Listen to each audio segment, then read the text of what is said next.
Mahabagin naming Diyos na banal, nagpapasalamat po kami sa inyong biyaya sa amin. Binibigyan niyo kami ng pagkakataon upang magpatuloy sa pananampalatayang ito. Nalaman namin sa inyong salita na noon ay nabuhay kami nang hiwalay sa inyong salita o Diyos. Nabuhay kami sa makasalanang pamumuhay, hindi kami lumakad sa inyong kalooban at kabanalan.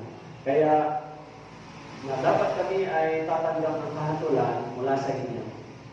Subalit maraming salamat sa inyong buktong anak na si Jesucristo na ibinigay po ninyo at doon sa cross at kanyang kamatayan ay nagdala sa amin ng dakilang biyaya at kaligtasan. Sa pagdanak ng kanyang dugo, tumanggap kami ng paglilinis ng aming mga kasalanan sa pamamagitan po ng aming pananampalataya. Hinipo niya po kami ngayon bilang inyong mga anak, bilang inyong mga tinupos na naghihintay sa inyong ikalawang pagdating. Kaya dumadalangin po kami sa inyo, Panginoon. Habang naghihintay kami, sanayin niyo po kami ng buhay na makalangit, Panginoon. Palaguin niyo po kami sa pagkakilala sa inyo, sa inyong salita, sa pamamagitan ng ganitong pagtitipon. Nakikiusap din po kami sa inyo, Panginoon, pakibigay ninyo ang inyong salita sa amin. Lalo na po sa mga brothers and sisters na nakikinig. Pakilinis niyo po ang labi ng inyong lingkod. Pakibigay ninyo ang inyong salita upang kami po ay lumago sa aming pananampalataya. Patuloy po kaming lumadalangin sa aming mga brothers and sisters na namihina, nagkakasala, nag-aalinlangan po sa inyong salita. Nakikiusap kami na tulungan niyo po sila, Panginoon, at ibangon sa anumang kalagayan nila. Tulungan niyo po sila, O Diyos. Dinadalangin din namin ang lahat ng mga misyonari at ang mga Pilipino pastor na patuloy na ipinapangaral ang Ebanghelyong ito. Tulungan niyo rin po kami dito sa loob ng iglesia na magkaisa. Padala po ninyo ang inyong biyaya sa iglesia nito sa mga brothers and sisters simula sa kanila hanggang sa kanilang buong sambahayan. Sa umagang ito, bigyan niyo po kami ng salita. Ito po ang aming dalangin sa pangalan ni Jesus. Amen. Okay. So, magandang umaga po muli. Kung may Bible po kayo, pakibuksan po ninyo sa 1 Thessalonians chapter 4 o unang Thessalonica. Okay. Unang Thessalonica, kabanatang 4, talatang 1 hanggang 12. Okay. Dito rin po tayo nag-aral nung nakaraang linggo. Okay, tinalakay natin yung verse 13. Pero ngayon, talakayin natin yung verse 1 hanggang verse 12. Okay? Unang Thessalonica, kabanatang 4, okay, talatang 1 hanggang 12. Okay. Kung nakita niyo na po, babasahin po natin, okay, dahan-dahan lang sa para maintindihan natin yung ating babasahin. Okay, so, basahin po natin. Katapos-tapusan, mga kapatid, hinihiling namin sa inyo at nakikiusap kami sa Panginoong Hesus. Yamang natin muna ninyo sa amin kung paano kayo dapat lumakad at magbigay loob sa Diyos na tulad sa inyong ginagawa ay gayon din ang dapat ninyong gawin at higit pa. Sapagkat kapit ninyo kung anong mga tagubilin ang ibinigay sa inyo sa pamamagitan ng Panginoong Hesus. Sapagkat ito ang kalooban ng Diyos, ang inyong pagpapakabanal na kayo'y umiwas sa pakikiapid. Na ang bawat isa ay matutong maging mapagpigil sa kanyang sariling katawan sa pagpapakabanal at karangalan. Hindi sa kita ng kahalayan na gaya ng mga hipil na hindi nakakilala sa Diyos. Na sino may huwag magkasala o manlamang sa kanyang kapatid sa bagay na ito, sapagkat ang Panginoon ay tagapagligati sa lahat ng mga bagay na ito, gaya ng aming sinabi noong una at ibinabala sa inyo. Sapagkat hindi tayo tinawag ng Diyos para sa kanulihan, kundi sa kabanalan. Kaya ang tumanggi dito ay hindi tao ang tinatangihan, kundi ang Diyos na nagbibigay sa amin ng kanyang Espiritu Santo. Ngunit tungkol sa pag-iibigan ng magkakapatid ay hindi ninyo kailangan na kayo'y sulagan ng sinuman. Dito sabihin natin. kayo man ay tinuruan ng Diyos na mag-ibigan sa isa't isa. At katotohanan ginagawa ninyo ang gayon sa lahat ng kapatid na nasa buong Macedonia.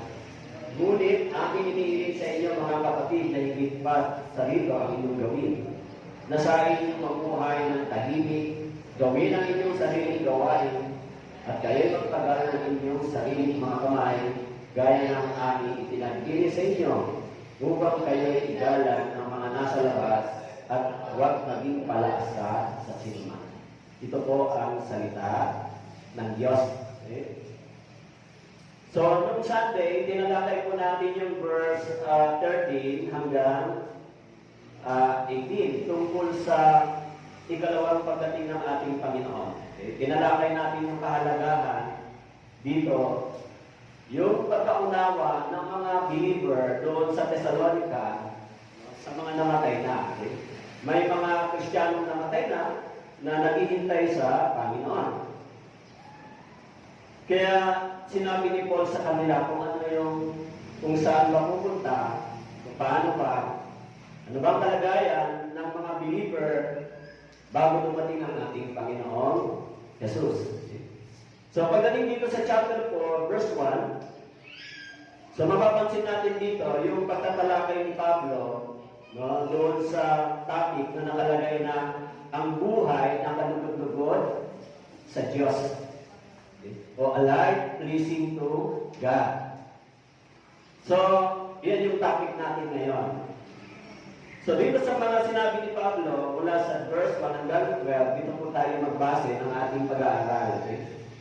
Mapapansin po natin dito yung mga tinatalakay ni Pablo tungkol sa practical na pag-uugali, pamumuhay at pananaw ng isang Kristiyano na may kaugnayan kay Kristo. Okay? Kaya yung practical na pamumuhay at pag-uugali, may panawagan si Pablo sa mga Kristiyano. Okay? Kaya meron tatlong bagay dito binanggit si Pablo. Okay? Una, sinasabi niya rito ang kahalagahan ng turo ng Biblia tungkol sa pamumuhay ng Kristiyano na nakakalugod sa Diyos. So, mababasa natin sa verse 1, binanggit niya yung salita niyon. Paano ba lumakad ang mga Kristiyano nang nakakalugod sa Panginoon? Pangalawa, tinalakay niya pagdating sa verse 4, okay, o sa verse 5, verse 4 and 5, okay, hanggang 6, tinalakay ni Pablo yung kahalagahan ng marriage o kahalagahan ng pagpapahalaga sa tinatawag na buhay, may pamilya, o pagpapahalaga sa sinasabing o marriage life, okay? O yung tinatawag na matrimonyo, o yung kabanalan sa pagpasok sa pagpapamilya. Okay? Kaya binigyan niya ng pansin na binanggit dito, sabi po sa verse 5, hindi sapitan ng kahalayan na gaya ng mga itil na hindi nakakakilala sa Diyos. Okay? So, pangatlo, binigyan din ni Pablo ang tungkulin natin, tungkulin ng mga Kristiyano na magsumikap na hindi maging kabigatan sa iba, sa panghuli, sa mga huling binanggit niya. Okay? So kung ating pag-aaralan yung mga talatang ito, meron tayong matututunan tungkol sa practical na pamumuhay ng mga mananampalataya. Sa verse 1, sinabi niya rito, katapos-tapusan mga kapatid, iniling namin sa inyo, nakikiusap kami sa Panginoong Hesus, yaman, natutunan ninyo sa amin kung paano kayo dapat lumakad at magbigay lugod sa Diyos, na tulad ng inyong ginagawa ay kayo ang dapat inyong gawin at higit pa. So sinabi ni Pablo, meron bang natututunan ang mga Kristiyano sa kanilang pangangaral? Sinabi niya rito, sabi niya, kung paano kayo dapat lumakad. Or sinabi niya, yaman, natutunan ninyo sa amin. Doon sa verse 1, chapter 4. Yung salitang binanggit ni Pablo dito, yaman natutunan ninyo sa amin kung paano kayo dapat lumakad. So, ang ibig sabihin, sa loob ng iglesia, ng church, sa panahon nila Pablo, maging sa believers ng Thessalonica, itinuturo sa kanila paano ba lumakad ng nakalulugod sa harapan ng Diyos ang mga Kristiyano. Okay. May aral dito binabanggit si Paul. Kaya binabanggit niya, ano ba ang mga bagay na dapat matutunan ng mga mananampalataya sa iglesia o sa church? Kasi sinabi niya rito, yamang natutunan ninyo sa amin. Kasi, bakit po kailangan natin bigyan ng pansin? Bagay sa ating pag-aaral, tuwing linggo, sa pakikinig ng Biblia, dapat meron tayong matututunan. Pag pumunta kayo sa church na wala kayong natutunan, so, maaaring yung Christian life ninyo ay hindi magiging malago. Magkakaroon kayo ng problema. Magkakaroon kayo ng problema sa inyong buhay Kristiyano kapag hindi kayo natututo sa loob ng iglesia, sa loob ng church. Ano ba yung purpose natin na magpunta sa church? Baka yung konsepto natin, magsisimba lang ako, di ba? Yung term. Pero dito, sabi ni Pablo, yaman, natutunan ninyo sa amin kung paano kayo dapat lumakad. Kung ganon, kapag tayo po ay naligtas, kailangan natin unti-unting matutunan ang lumakad ng nakalulugod sa harapan ng Diyos.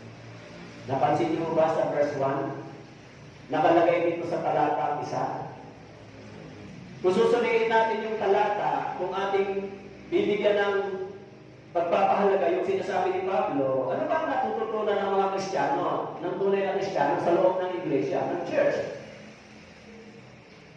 Ano ba yung ating natututunan? Sinabi rito, kung paano natutunan ninyo sa amin, kung paano kayo dapat lumakad. Una, lumakad ng ano? Anong dapat na paglakad? Alam naman natin, binanggit doon sa Isaiah chapter 57, na dati yung lakad natin ay hiwalay sa Diyos. Nung dati, yung lakad natin ay hindi ayon sa kalooban ng Diyos. So, ano ang dapat nating matutunan? Kaya mo, sa totoo lang, pagkatapos nating maligtas, mahaba po yung journey pagdating sa tinatawag na Christian life. Alam niyo ba na ang kaligtasan po ay once lang nangyayari. Pero yung mabuhay tayo para sa kalugod-lugod sa Panginoon, it takes a long time. It takes a long year. Ayan ay depende sa desire, sa interest ninyo, sa mga bagay na espiritual, sa salita ng Diyos. Pero kung ang interest po ninyo sa salita ng Diyos ay malamig at wala kayong interest na lumago ang buhay Christian life ninyo, so kahit na ligtas kayo, mamumuhay kayo ng parang mga bata pa rin sa harapan ng Diyos. Kaya binanggit ni Pablo, meron natututunan talaga dapat. Sinabi rito, dapat lumakad magbigay lugod sa Diyos. Doon sa Philippians chapter 4, verse 9, binanggit ni Paul, ang mga bagay na inyong natututunan, tinanggap. Narinig at nakita sa akin, ang mga bagay na ito ang gawin ninyo at ang Diyos ng kapayapaan ay isa sa inyo. Philippians chapter 4, verse 9. Ang mga bagay na inyong natututunan o natutuhan, tinanggap at narinig, nakita sa akin. So, kaya sinasabi dito ni Pablo na nangaral siya, yung aral ng Biblia ng salita ng Diyos ay tinanggap ng mga taong nakikinig sa Kanya. At sinabi rito, ipinakita rin ng mga mangangaral kung paano mabuhay bilang isang Kristiyano sa Philippians chapter 4, verse 9. Kaya po yung mga aral na ito ay hindi lamang po para magulong tayo ng kaalaman. Okay? Kaya yung topic natin ngayon ay ang buhay na kalulugod sa Diyos.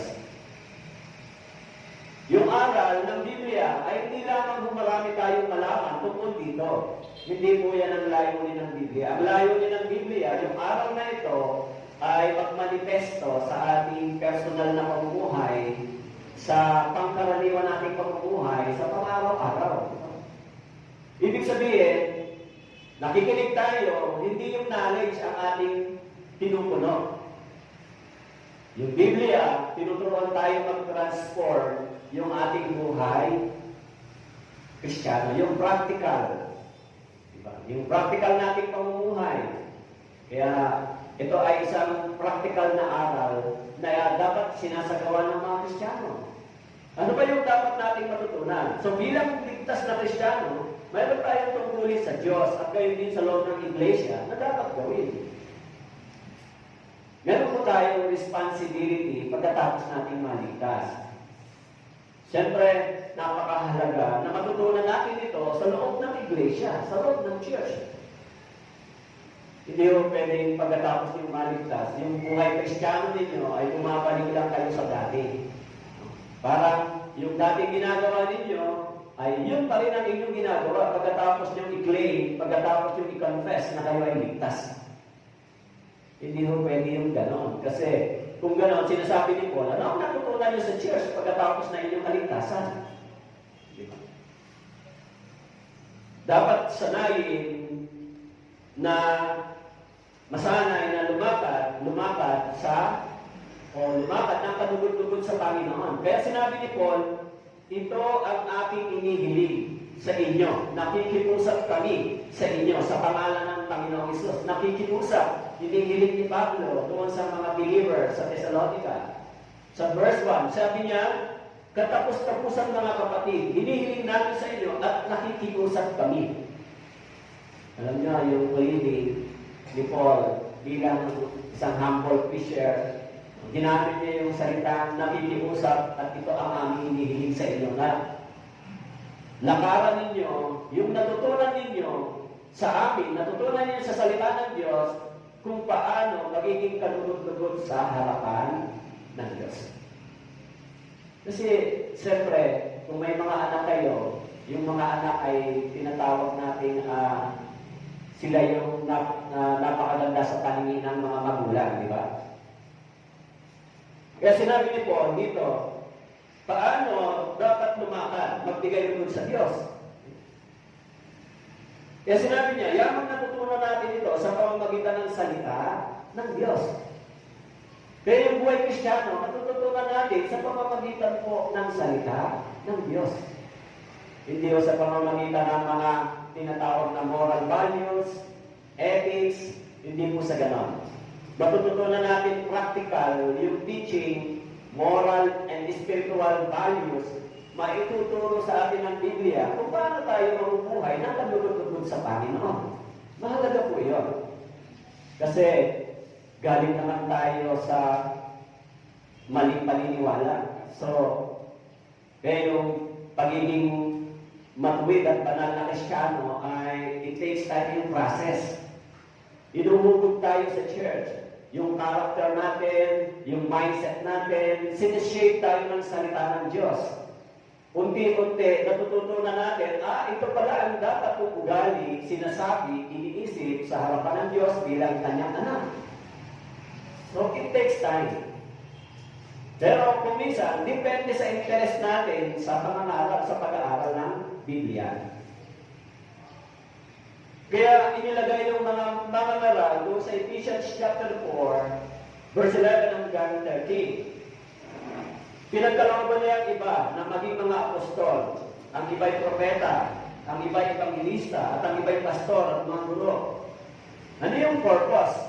Upang ihanda ang mga banal sa gawain ng paglilingkod. Sa ikatitibay ng katawan ni Kristo, hanggang makarating tayong lahat sa pagkakaisa sa pananampalataya at sa ganap na pagkakilala sa anak ng Diyos, hanggang maging tao may sapat na kulang, hanggang sa sukat ng ganap na kapuspusan ni Kristo. In Ephesians chapter 4, kaya ibinigay yung mga mangaral para ang mga Kristiyano ay ihanda. Ihanda sila, sanayin sila, turuan sila, hanggang makarating sa pagkakaisa ng pananampalataya. So, talagang yung buhay Kristiyano ay mayroong mahabang proseso para tayo matuto. Hindi po yan madali. Kaya dito sa church, unti-unti, nababasag yung pagiging, selfish, o yung pagiging independent person, o yung pagiging, yung nag-a-isolate tayo. Alam nyo, kaya kagabi yung pinitin ko yung mga kabataan, sinasabi ko, huwag kayong magtatayo ng wall sa loob ng church. Huwag kayong magtatayo ng private fellowship. Ang ibig sabihin, sa loob ng church, dapat lahat dito ay kilala, kaibigan ninyo. Kasi yung church ay, it is a family. Hindi ito itinayo ng Panginoon para magkaroon ng grupo-grupo. Hindi po yan. So dapat matutunan natin sa church yung konsepto, lalo na pag may mga bagong Kristiyano, matutunan natin na ang itinuturo ng Biblia ay dapat meron tayong concern, meron tayong care sa iba, lalo sa mga bagong naligtas. Kaya, hindi pwedeng natututunan pa natin sa loob ng church na kung kayo-kayo na lang magkaibigan, kayo na lang mag-usap-usap, kahit meron ka nakatingin lang, kayo masaya nagtatawanan. So, makukopi talaga yung iba minsan, di ba? So, ano yung itinuturo sa loob ng iglesia? Itinuturo sa loob ng iglesia yung unity, pagkakaisa sa pananampalatayang ito.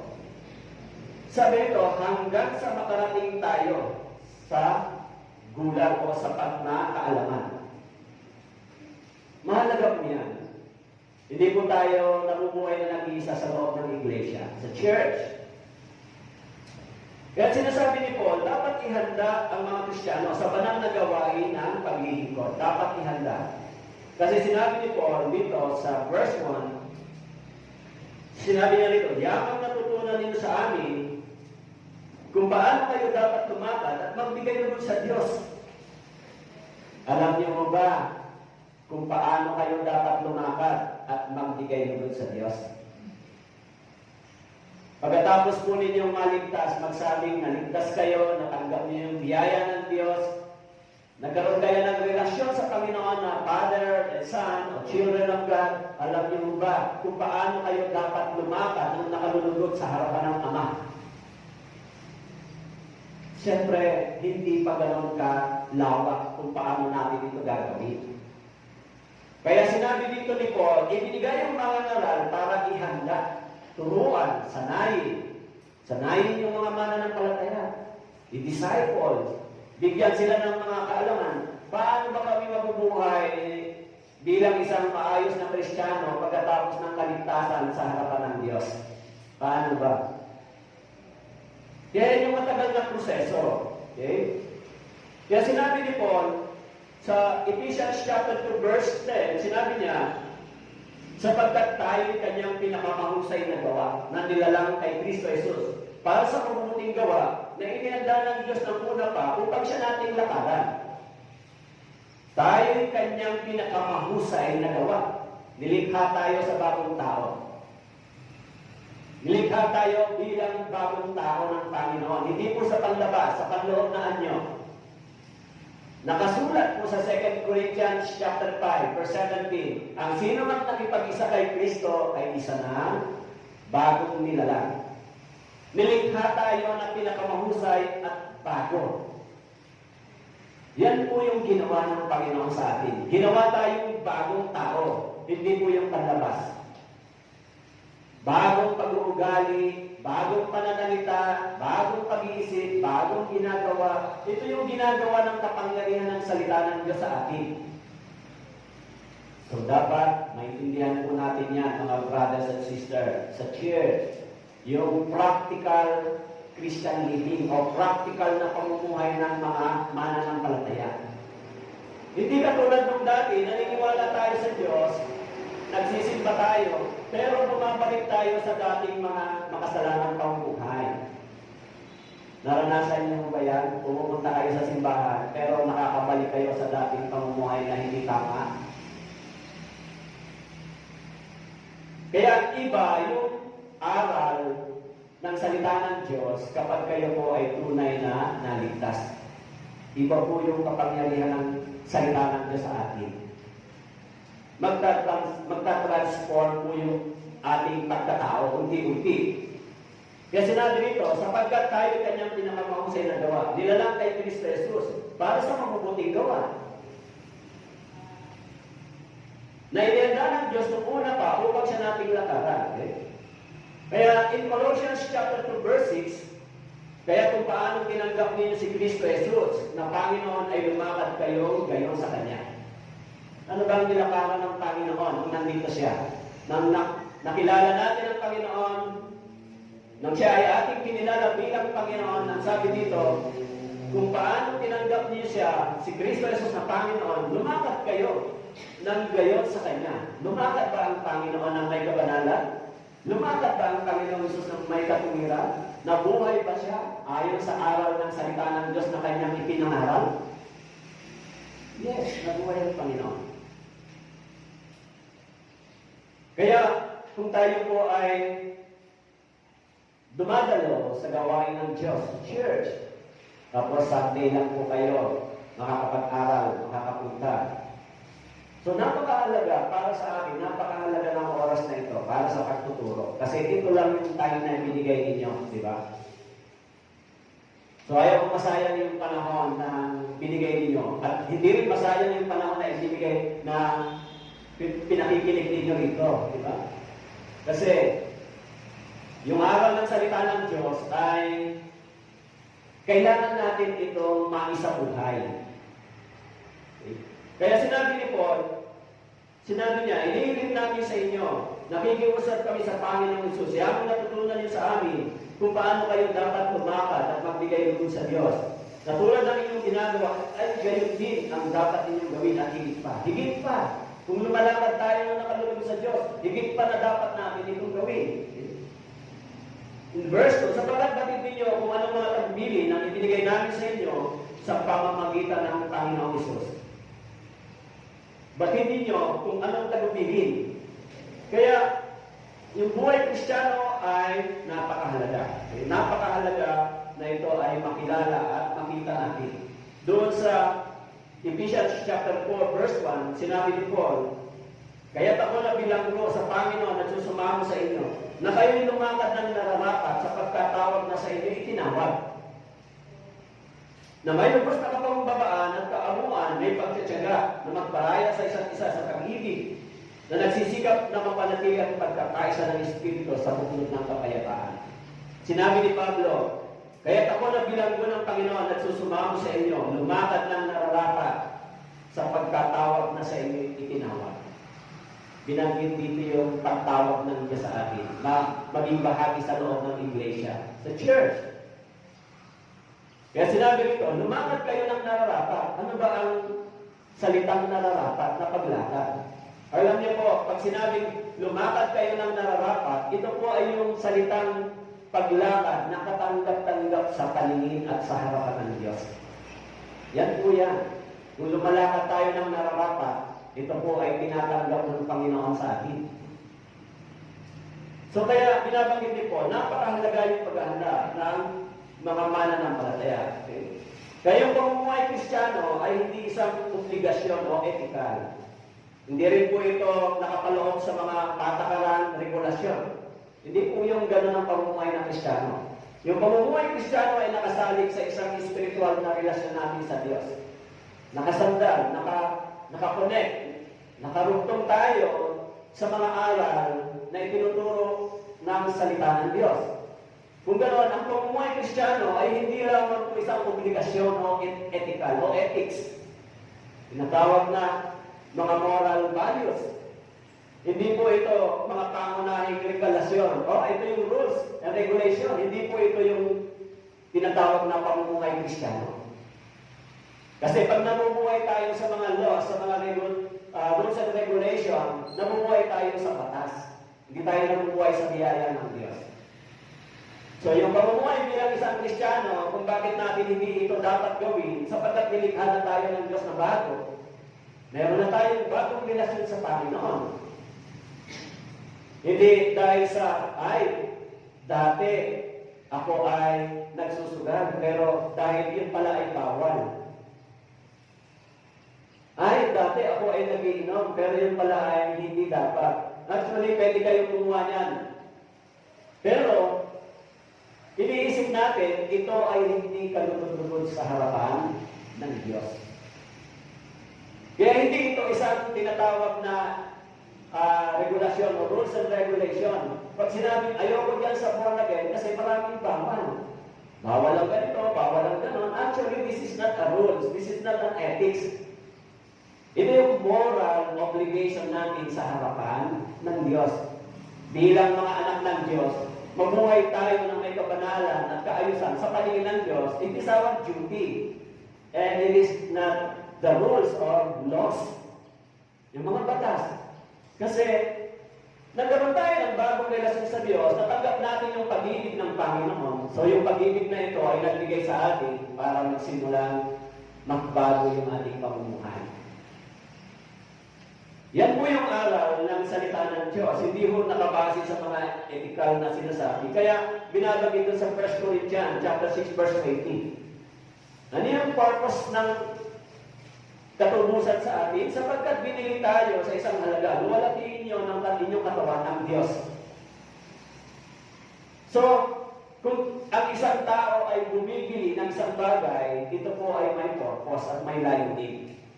Pag bumili po kayo, may purpose yan kung bakit kayo bumibili. Tayo ay ginamit yung salitang binili sa ibang term na ginamit, pinubos, redemption, nilinis ng dugo. Actually, yung sa Old Testament, ang term nito ay separation. Ibig sabihin, inihiwalay tayo ng Diyos sa makasanlibutang pamumuhay. Mula doon sa makasanlibutang pamumuhay, isineparate tayo, inihiwalay. Kaya yung purpose ng ating katawan, binanggit dyan, luwalhatiin ang inyong katawan ng Diyos. Luwalhatiin. Naintindihan niyo ba yung sinabi niya? Luwalhatiin ninyo ng inyong katawan ang Diyos. Kasi itong katawan ginagamit natin para sa mga gusto nating gawin. Kaya sinabi ni Paul, dapat pagkatapos maligtas, ito ang ating gawin. Sapagkat sa verse 2, sinabi roon, sapagkat batid ninyo kung anong mga tagubilin ang binigay namin sa inyo sa pamamagitan ng Panginoon. Batid ninyo, alam ninyo kung anong aral, alam niyo kung ano ang dapat na hindi gawin. Alam na natin kung ano ang mali at tama. Diba? Ang banal na Espiritu ay binigay sa atin para magbigay sa atin ng karunungan, pagpili. Binigyan tayo ng Diyos ng ganitong kaalaman upang sa ganon hindi tayo madaya. Kaya, bakit tayo nandito? Bakit kayo pumunta dito? Upo ba kayo dyan 2 oras pagkatapos wala kayong matututunan? Alam niyo po, yung salita ng Diyos ay nagiging makapangyarihan kung ito ay inyong ipinamumuhay. Yung pag-ipuhay ng inig ninyo, pagkatapos hindi ninyo ginagawa sa inyong personal na pamumuhay, useless po yan sa inyo. Walang pong pakinabang, walang power. Walang power. Kaya sinabi ni Paul, yung natutunan ninyo, dapat ay gamitin nyo na lumakad sa harapan ng Diyos ng kalulugod. Yung natutunan ninyo, lumakad ng kalulugod sa harapan ng Panginoon. Kaya sinabi ni Paul, doon sa verse 2, sa mga Kristyano, batid naman ninyo kung anong tagubilin na binigay sa atin pagkatapos ng ating kaligtasan. Okay? Ano ang mga iniwan na aral sa atin? Kung wala yung Biblia, hindi natin yan malalaman. Okay? So, ang mabatid natin kung anong tagubilin ng Diyos ay isang mahalagang gawain sa atin. Okay? So, hindi lamang tayo huminto sa kaligtasan. Pagkatapos nating maligtas, dapat may tanong tayo. Paano ako makapamumuhay ng ayon at kalugod-lugod sa harapan ng Diyos? Yun yung dapat natin sasaliksikin ngayon. Kasi kung naligtas po kayo, inihiwalay na kayo ng Panginoon sa makasanlibutang pamumuhay, kaya mababasa niyo po yan sa Old Testament, yung bansang Israel ay inihiwalay niya mula doon sa mga makasanlibutang pamumuhay. Mula doon sa mga tao sumasamba sa mga Diyos-Diyosan, nabubuhay ng walang batas ng Diyos, inihiwalay niya yung bansang Israel. Tayo rin ay inihiwalay ng Panginoon mula rito sa pamamagitan ng dugo ng Panginoon, nilinis tayo, inihiwalay tayo rito sa sanlibutan ito. Bagamat present pa tayo physically, pero spiritually, binigyan na tayo ng Diyos ng kakayahan para makapamuhay sa bagong buhay ayon sa mga aral ng salita ng Diyos. Paano kayo mabubuhay pagkatapos ng kaligtasan ninyo? Kaya yung pagpunta sa church, pakikinig ng salita ng Diyos, it is your obligation. Meron kayo dapat desire dito. Meron kayo dapat paghahanda, preparation para dito. Actually, sa mga taong nagugutom, hindi mo dapat sabihan kumain, talagang kakain yan. Di ba? Yung salita ng Diyos ay hindi na pwedeng humiwalay sa atin. Yung mga aral na ito ay magiging buhay na natin. Buhay na natin. Pamantayan na natin. Kaya ako ang mas madalas kong basahin, siguro, ang daming beses ko nang binasa yung aklat ng mga awit at saka yung kawikaan. May mga practical na mababasa ka, magbibigay talaga ng aral sa atin, sa personal nating pamumuhay. Bukod sa pag-aaral natin dito, actually, maiksi lang yung aral natin dito pag Sunday. Hindi mo mahaba. Hindi mo tayo matagal. 2 hours ba matagal? 1.5 ba matagal ba? Hindi mo yan matagal. Kulang yung time na yan para tayo mas magkaroon ng maayos na relasyon sa Diyos. Kulang din yan. Kaya sinabi ni Paul, batid naman ninyo kung ano ang araw na ito. Kaya sa 1 Corinthians chapter 2 verse 10, binanggit doon, ngunit ang mga ito ay pinayag sa amin ng Diyos sa pamamagitan ng Espiritu, sapagat sinisiyasat ng Espiritu ang lahat ng mga bagay, maging ang malalim na mga bagay ng Diyos. Sapagat, sinong tao ang nakakaalam ng isipan ng isang tao, kundi ang Espiritu ng tao na nasa kanya. Kaya walang nakakaalam ng mga isipan ng Diyos, maliban sa Espiritu ng Diyos. In 1 Corinthians chapter 2 verse 10, binanggit ni Paul, nalalaman natin ito, batid natin ito, dahil ang Espiritu ng Diyos ay binigay sa atin ang sumisiyasat ng mga bagay na espiritual. Hindi ko maintindihan yung bagay na espiritual, subalit ito ay ipinapaunawa sa akin ng Diyos. Ipinapahayag ng Diyos sa akin. Ano bang ibig sabihin dito, Panginoon? Pero dahil tinanggap natin yung Espiritu ng Diyos, ito ay nagpapahayag sa atin. Ano ba ang dapat? Kaya kung kayo po ay na-born again, naligtas, nasa inyo ngayon ang Espiritu ng Diyos. Nasa inyo ba ang Espiritu ng Diyos? Pag wala po sa inyo ang Espiritu ng Diyos, ibig sabihin, hindi po kayo makakapasok sa langit. At hindi rin po kayo ibinibilang na anak ng Diyos. Dahil binanggit sa Romans chapter 8, ang lahat ng mga anak ng Diyos ay pinapatnubayan ng Espiritu ng Diyos. Kaya kung nasa atin ang Espiritu ng Diyos, gagawin pa natin yung mga bagay na hindi nakalulunod sa Diyos. Kung tinanggap natin yung Espiritu ng Diyos, babalik pa tayo sa dati nating pamumuhay. Yung ating dating pagkatao ba ay ganun pa rin? Matigas pa rin ang ulo natin, matigas pa rin ang puso natin, hindi pa tayo sumusunod sa salita ng Diyos, hindi pa natin iniibig ang words of God, hindi natin binibigyan ng panahon, yung puso natin ay hindi pa nalulugod dito sa words of God, ganun pa rin pa tayo. O nung dumating ang Espiritu ng Diyos, nagsisimula tayong magsaliksik. Dahil sabi nito, batid ninyo kung anong aral sinabi ni Paul sa verse 2. Batid naman ninyo kung anong mga tagbigan ang binigay sa inyo sa pamamagitan ng Panginoong Yesus. Doon sa 1 Thessalonians chapter 4, verse 2. Batid naman ninyo, hindi tayo ignorante dito. So, sinabi nito, batid ninyo. Alam ba ninyo kung anong aral ang dapat na pamumuhay pagkatapos maligtas? O kayo mga kabataan, o yung mga may pamilya, pagkatapos nyo bang matutunan ng mga aral sa salita ng Diyos? Mabubuhay ba kayo bilang mga immoral?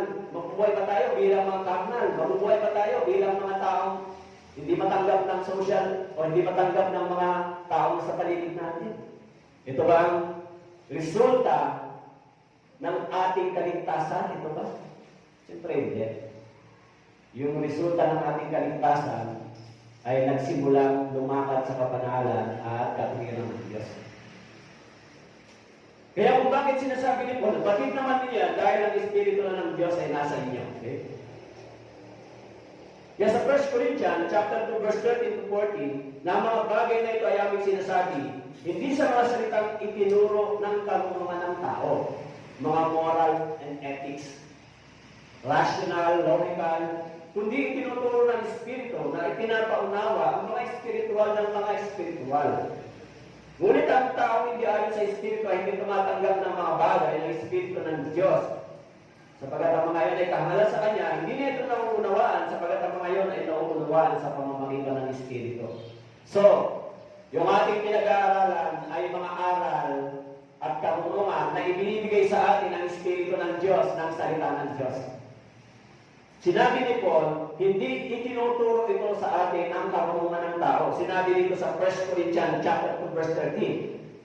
Hindi sa mga salitang itinuro ng karunungan ng tao.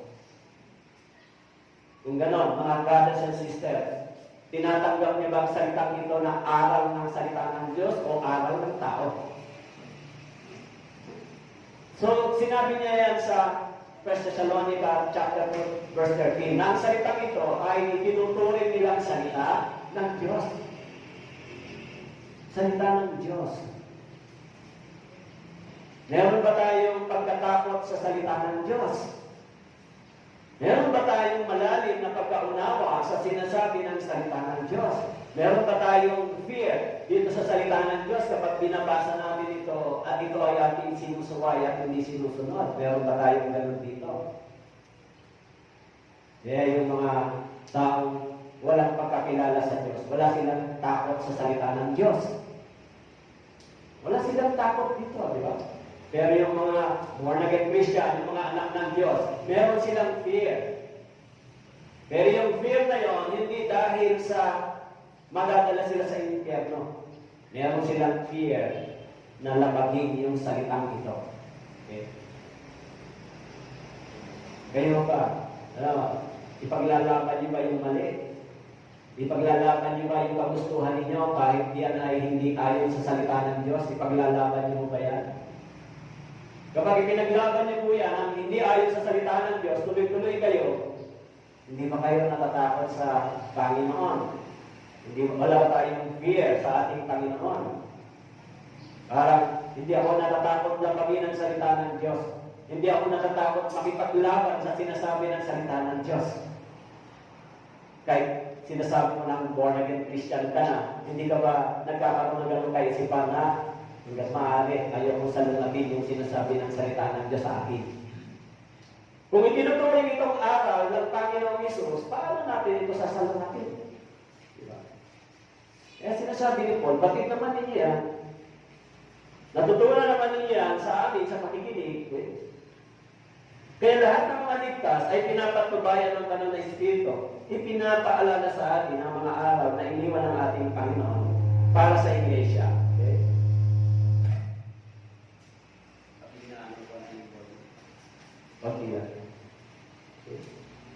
So, sabi po dito, lahat ng ligtas ay pinapatnubayan ng banal na Espiritu. Ipinapaalala sa atin yung aral.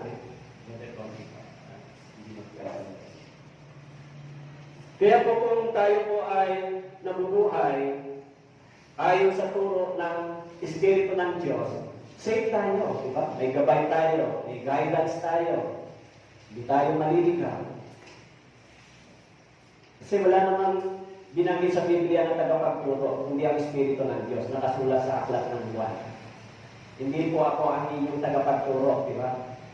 Ako po ay mouthpiece of God. Hindi po tagapagturo, hindi ba? Ako ba ang nagtuturo o yung salita ng Diyos? Instrumento ako ng Diyos para ituro sa inyo yung salita ng Diyos. Pero ang tunay na nagtuturo dito ay ang Espiritu ng Diyos sa atin. Magkaiba po yung turo ng tao, tanungan ng tao, sa turo ng Espiritu ng Diyos. Magkaiba. Siyempre, kung ako ay tatayo sa inyong harapan, gagamitin ko yung salita ng Diyos dahil ito ay Espiritu at salita ng Diyos. Kaya, kailangan lang din ay ayusin yung pag-aaral. Ano bang dapat? Sa loob ng Iglesia, kailangan ituro ito ng mga ligtas na Kristiyano.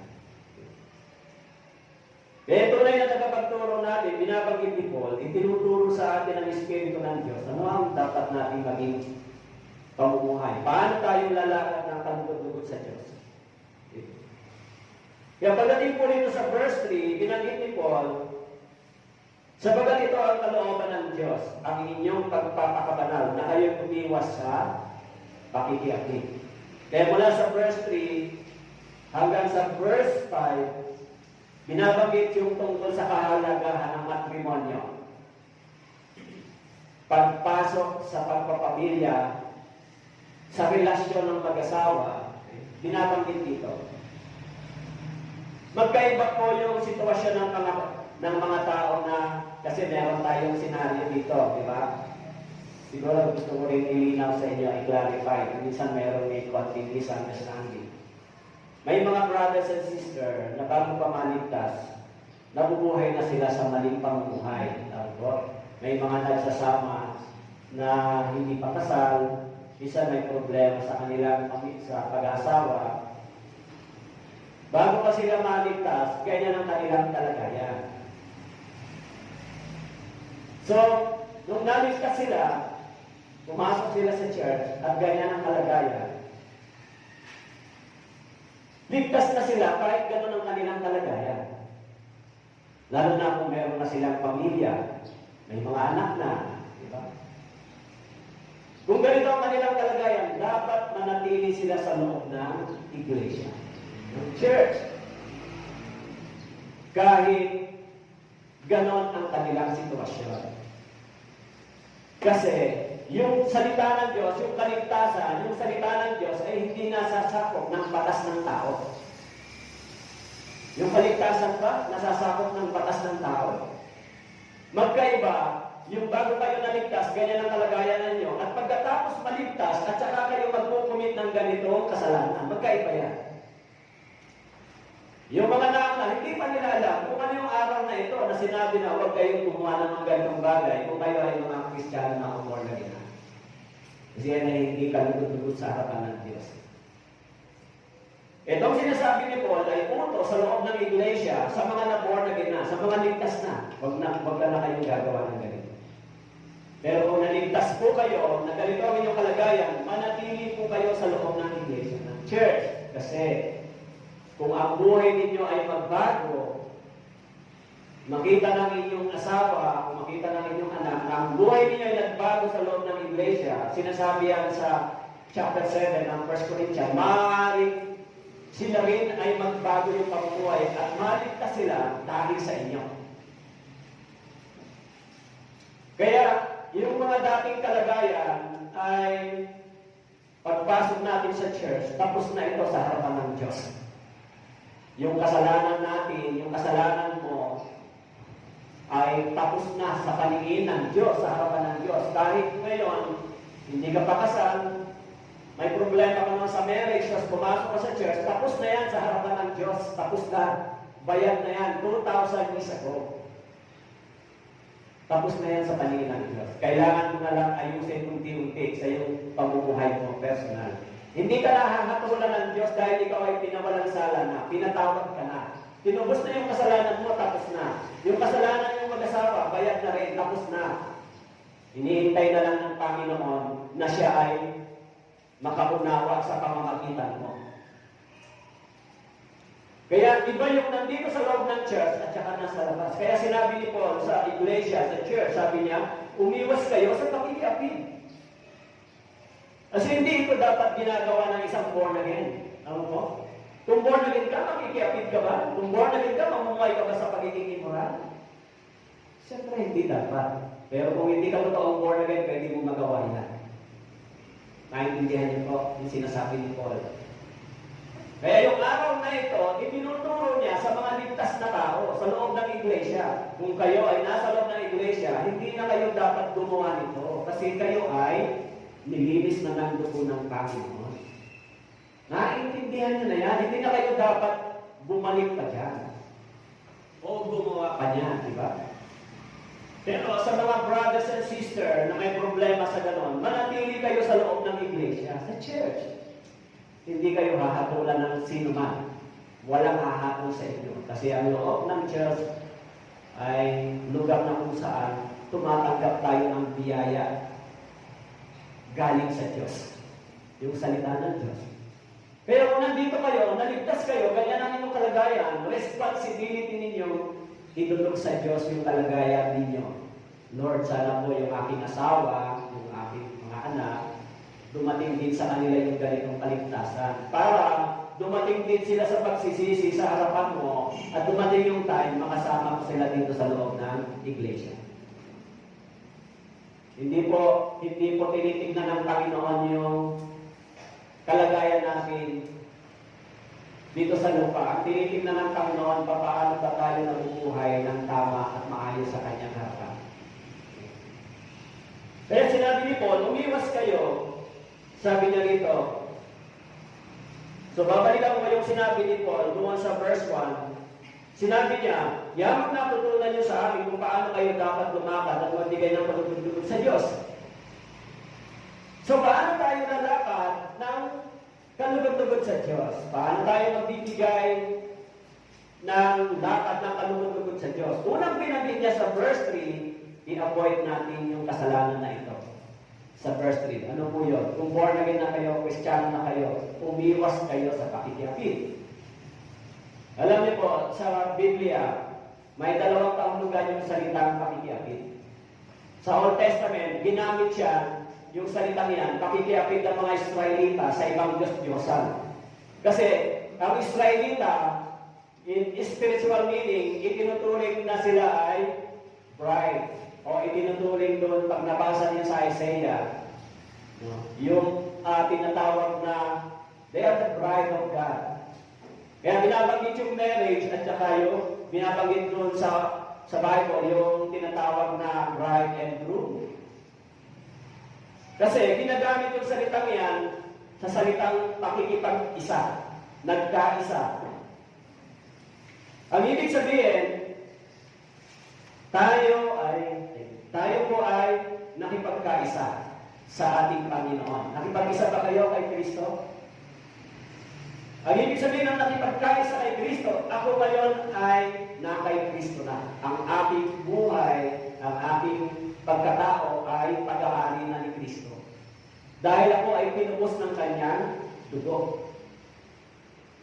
Kaya sinabi ni Paul, paano ako mabubuhay ng kalugod-lugod sa Diyos? Sinabi nito, umiwas kayo sa mga bagay na hindi kalugod-lugod sa Panginoon. Kaya yung mga inuulit ko, yung mga may pamilya dito, kahit hindi pa kayo kasal, pero pag na-born again kayo, yung dati niyo yung kalagayan, tapos na-born again kayo, hindi na kayo hinahatulan ng Panginoon kasi nagsisi na kayo sa harapan ng Diyos. Ngayon, ano po ang tungkulin ninyo? Manatili sa church. Habang nananatili kayo sa church, mabuhay kayo ng may kabanalan at kaayusan sa harapan ng inyong mga mahal sa buhay at darating yung panahon, maaakay mo rin sila kahit gano'n ang kalagayan. Ahatulan pa ng Diyos yan? Ahatulan pa sila? Sasabihin pa natin, ay hindi ka pwede sa church kasi ganito ka. Wala po gano'n sa Biblia. Lahat tayo hindi karapat-dapat sa paningin ng Diyos. Tinanggap lang tayo ng Diyos sa habagat niya. Kaya, kahit gano'n ang kalagayan, dapat manatili sa loob ng iglesia. Palakasin yung buhay Kristiyano, maglingkod sa Panginoon, mabuhay ng maayos. Kahit gano'n yung kalagayan, magpagtiisan yung kahirapan sa asawa, pagtiisan kahit na magkaiba na yung pananaw, pagtiisan, alang-alang sa tinanggap mong kaligtasan. Kasi baka sa pamamagitan ng pamumuhay mo, baka sa pamamagitan ng pag-ibig mo sa asawa mo, kahit ganitong kalagayan na naligtas ka, magkasalungat na yung pananaw niya spiritually, pero nandun pa rin yung pag-ibig at pag-respeto, baka dumating yung time, sumama siya, maakay siya sa Panginoon. Yun po yung sinasabi ng Biblia. Ngayon, sa mga kabataan naman na nandito, na papasok pa lang sa ganitong responsibility. So, kung papasok po kayo sa pagpapamilya, sundan natin yung tinuturo ng Biblia kung paano tayo papasok sa pagpapamilya. Kasi itinuro naman dito yan. Okay? Kaya sinabi ni Paul, bakit sinabi ko kayong makikiapid? Kasi dapat yung pagpasok sa pagpapamilya ay ito yung pagtupad lamang sa kautusan ng Diyos. Kaya sinabi ng Diyos yan.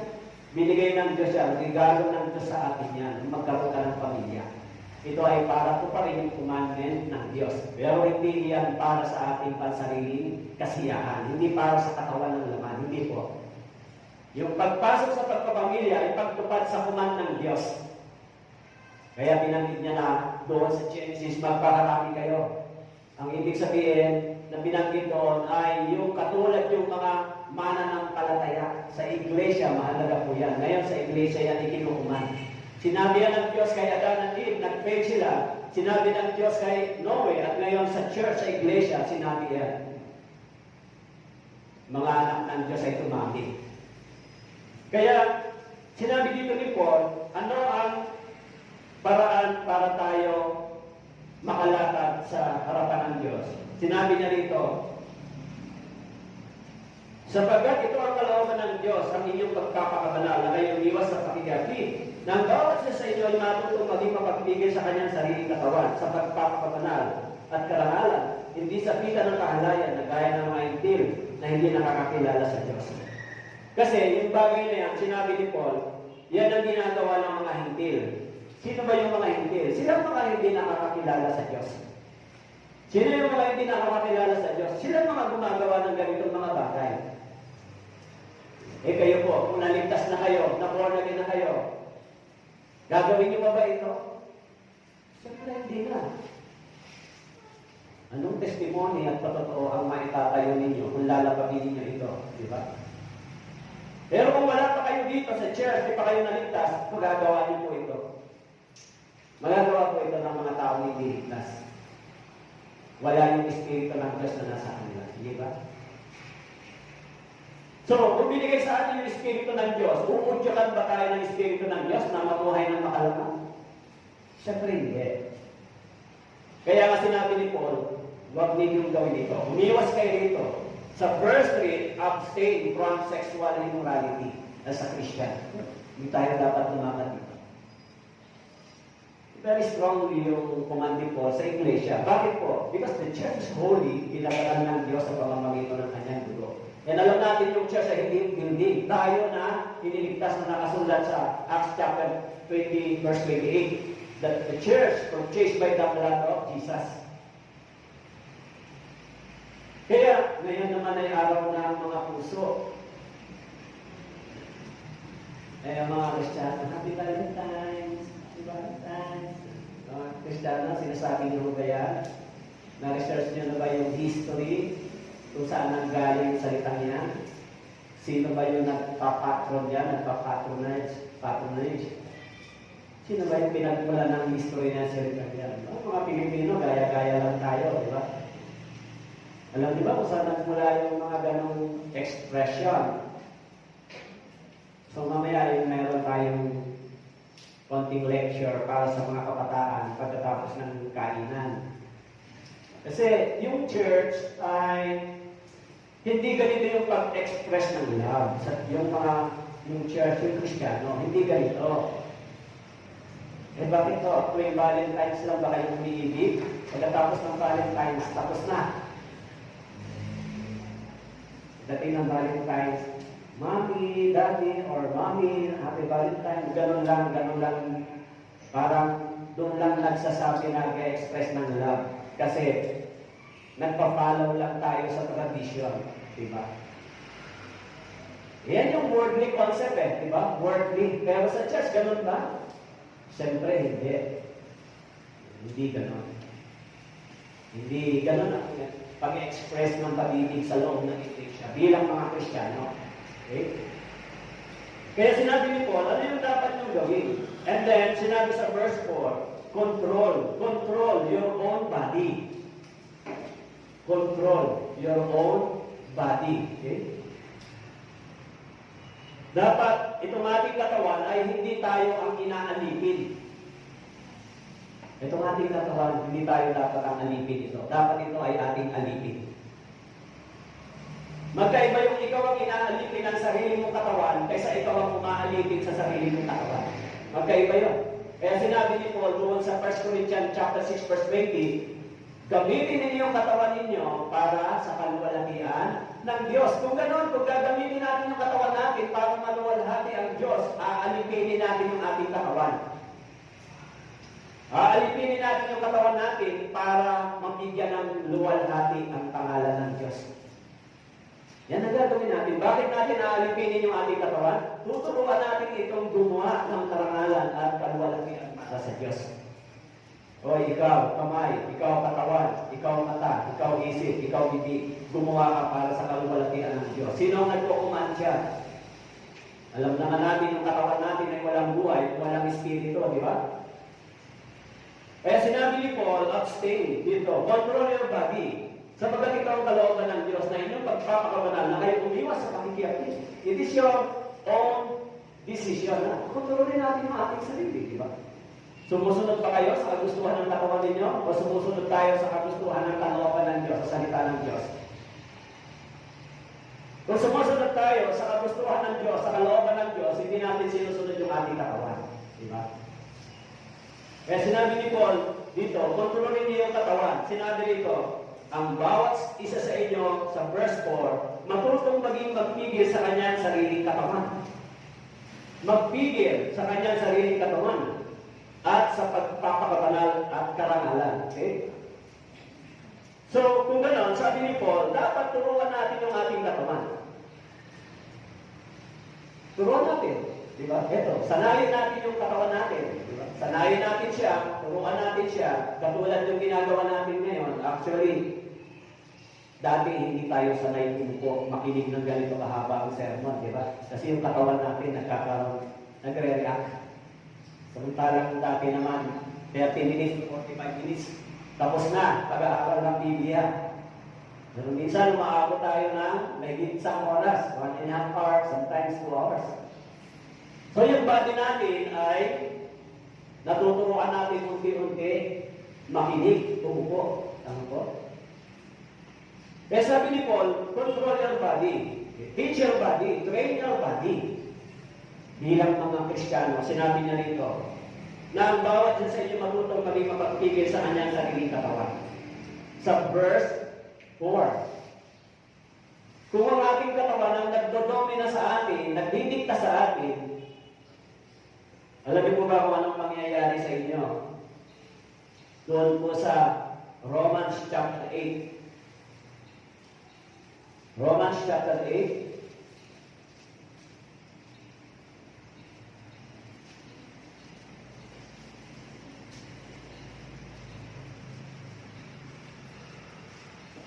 Romans chapter 8 verse 5 hanggang 7. Hanggang 8. Sabi ko dito, upang ang makatuwid, verse 5, sapagkat ang mga ayon sa laman ay nagtutuon ng kanilang isipan sa mga bagay ng laman. Subalit, ang mga ayon sa Espiritu ay sa mga bagay ng Espiritu. Sapagkat ang kaisipan ng laman ay kamatayan. Subalit, ang kaisipan ng Espiritu ay buhay at kapayapaan. Sapagkat ang kaisipan ng laman ay pagpapaot laban sa Diyos, sapagkat hindi ito nagpapasakop sa kautusan ng Diyos, hindi nga maaari. At ang mga nasa laman ay hindi makapagbibigay lugod sa Diyos. Alam natin yung laman, ito ang ating katawan. Kung ang ating katawan ang nagdidikta sa atin, hindi ito magbibigay ng kaluguran sa Diyos.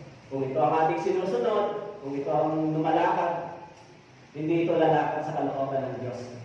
Yung ating laman at katawan. Kasi ang kagustuhan ng katawan natin ay maging hiwalay at laban sa kagustuhan ng Diyos.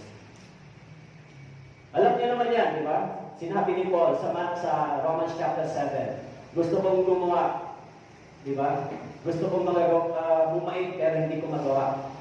Parang habang gusto kong gumawa ng kabanalan ng Diyos, gusto kong gawin yung pagsunod sa kalooban ng Diyos, may isa pang kapangyarihan sa panloob ng aking katawan na gustong gumawa rin ng hiwalay sa kagustuhan ng Diyos. Kaya yung mga Kristiyano, meron silang meron tayong battle sa physical at sa spiritual. Ngayon, super holy na ba tayo? Super holy na? Hindi ba? Kaya kapag kayo po ay kulang sa aral ng salita ng Diyos, kulang kayo sa pagsunod, kulang kayo sa panalangin, kulang kayo sa pagdi-devotion, sa meditation, madali lang po kayo mahuhulog sa pagkakasala. Parang yung kwento ng isang preacher, yung isang puting aso at saka isang itim na aso. Lagi lang pinapakain yung itim na aso. Kaya yung itim na aso, laging malakas at busog. Very powerful. Pero yung puting aso, hindi pinapakain kaya mahina.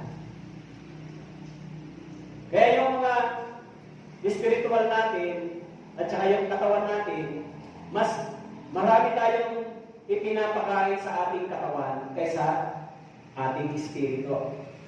Mas marami tayong connection, ginagawa sa mga sanlibutan kaysa mga bagay na espiritual. Kaya, nagiging mas malakas yung katawan ng laman, yung pamumuhay sa sanlibutan, mas maraming exposure, mas marami tayong ginagawa rito, kaya mas malakas gumatak sa atin yung sanlibutan.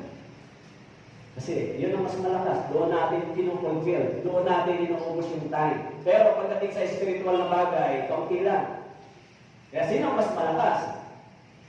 So, kung mas binubusog natin ang spiritual na bagay, yung ating spiritual, aktibo tayo sa iglesia, ginagawa natin yung buhay kristyano, nagbabasa, nananalangin, aktibo sa church, lumalakas yung ating buhay spiritual, ididipit niya yung purpose ng flesh, yung purpose ng laman, para hilahin tayo sa kasalanan. Pero kapag hindi natin ginagawa yun, hindi na kayo nagbabasa, mas marami kayong exposure sa sanlibutan, sa worldly, mas marami nakapaikot sa inyo, tapos 2 hours lang kayo ng Sunday sa church. Sino ang mas maraming kinain? Mas malakas. E di mas malakas yung hatak ng sanlibutan kaysa ating pangangailangan spiritual. Kaya sinabi ni Paul dito, kontrolin ninyo ang inyong mga katawan. Kung tayo ay may ganitong lakas sa spiritual na pangangailangan, busog tayo spiritually, matatag tayo spiritually, mamamanage natin yan yung katawan. Yung gugustuhan ng katawan, mamamanage natin. Kahit na po sa maraming pastor, yung maraming mga pastor, natitempt sila, natitempt sila minsan sa church. Marami akong nakita mga pastor, bumagsak sa church, natitempt sila. Bakit sila bumabagsak? Hindi nila kinokontrol yung kanilang sarili. O maaaring hindi sila totoong naligtas. Kasi, dapat alam mo kung lumalagpas ka na sa boundary ng kabanalan ng salita ng Diyos o hindi. Di ba? Sa church. Kasi ang mga pastor, maraming temptation. Sa mga miyembro, maraming mga exposure sa tao. Kaya, bilang isang pastor, pag hindi ka busog sa salita ng Diyos, hindi ka malapit sa Diyos, sandali ka lang mahihila, matetempt. Minsan sa pera, minsan sa babae, minsan sa power, sa authority, sandali ka lang matetempt. Minsan sa fame, sandali lang. Kung hindi ka malapit sa Diyos. Kaya, bakit po? Kasi nasa iyo lahat. Yung pagkakataon, pwede ka mandaya pag gusto mo. Di ba? Kaya kung malapit sa yung salita ng Diyos sa atin, kung tayo ay malalim, binubusog natin yung ating spiritual na pangangailangan, so, sa panahon ng temptation, tayo ay nagiging matatag. Pumapasok sa isip minsan, yung temptation, minsan sinasabi ko sa sarili ko, bakit? Sa ganito bang sitwasyon na 25 years, sisirain mo ba yung family mo? Sa ganitong 25 years ka na sa church, Christian, living, bilang magpapatokso ka ba, sisirain mo yung family mo, sisirain mo yung ministry mo, sisirain mo yung integrity mo, sisirain mo yung testimony mo dahil lang sa isang bagay na temptation na pinayagan mo. Sisirain mo ba yan? Siyempre hindi. Isa ka naman sa Panginoon pag sinira niya. Di ba? Kung sisirain mo rin naman yung sarili mo, pumasok ka sa church, dapat hindi ka na nag-ikot. Dapat noon ka, inasak mo na yung sarili mo. Walang nadamay, ikaw lang ang mawawasak. Di ba? So, bakit po? Kasi ang gusto ng diablo, bumagsak tayo, bumagsak ka. Kung ganon, kung ikaw ay isang pastor, hindi mo alam kung saan ka babagsak. Anong mga butas ang pwede mong kabagsakan? Delikado ka, di ba? Kaya, natutunan ko na yan sa aking pag-aaral na dapat mas malapit ka sa pamilya mo, dapat kahit pa paano ay may maganda kayong relationship, maayos. Kasi hindi mo madali mag-pastor. Napakaraming temptation. Kung sa amin mayroong ganong temptation, sa inyo ba? Wala? Wala sa inyo? Kaya sinabi ni Paul, bilang mga Kristiyano, manage your body, control your body, control your mind, body. Bilang mga born again Christian. Para ano? Para makalakad tayo ng nakalulugod sa harapan ng Diyos. Sinabi niya, natutunan niyo naman yan sa amin. Natutunan niyo naman yung sinasabi dito ng salita ng Diyos. So bakit hindi niyo gagawin? Di ba? Kaya nga yung mga aral natin sa salita ng Diyos, binanggit din po dito. So, ito yung bagay na hindi natin dapat gawin sa loob ng iglesia. Kaya sa church, may dalawang bagay tayong mahalagang iingatan. Immorality at saka false teaching. Di ba? Kaya yung mga kabataan, minsan kailangan yung maging careful. Mga bata pa naman kayo, bawal sa loob ng church yung maagang relationship, manligaw bawal. Kung bata pa kayo, dapat kung manliligaw kayo, handa na kayo mag-asawa. Kasi pag ginawa niya sa loob ng church, tapos nanligaw kayo, pagkatapos nagkaroon ng problema kayo, damay yung mga ibang kabataan, damay, masisira yung fellowship, mawawasak yung fellowship, so laki ng epekto. Laki ng epekto, di ba? Kaya sana i-consider nyo yung mga brothers and sisters, yung mga kabataan, i-consider niya. Maging brother and sister na lang muna kayo. Pagdating sa panahon na ready na kayo magpamilya, saka kayo pumasok sa gano'n. Para yung church natin, mapanatili natin yung kaayusan at kabanalan patungkol dito sa pagpasok sa loob ng pagpapamilya. Kasi kung susundan niya, magtatagumpay kayo, magiging masaya ang inyong pagpasok sa pagpapamilya. Pero kung pairalin niyo yung gusto ng inyong katawan, nang hindi pa panahon dahil lang sa puso ng emotion, mga mahinang pag-control sa sarili, so masisira talaga yung fellowship ng mga kabataan, masisira yung church.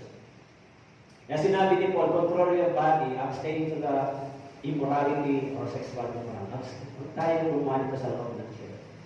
Dahil yung pagpasok sa loob ng pagpapamilya ay isang banal na matrimonyo, isang banal na institusyon na itinayo ng Diyos. Hindi po yan basta-basta parang sinabing nagsubo ng kanin, nung napasok ay iniluluwag.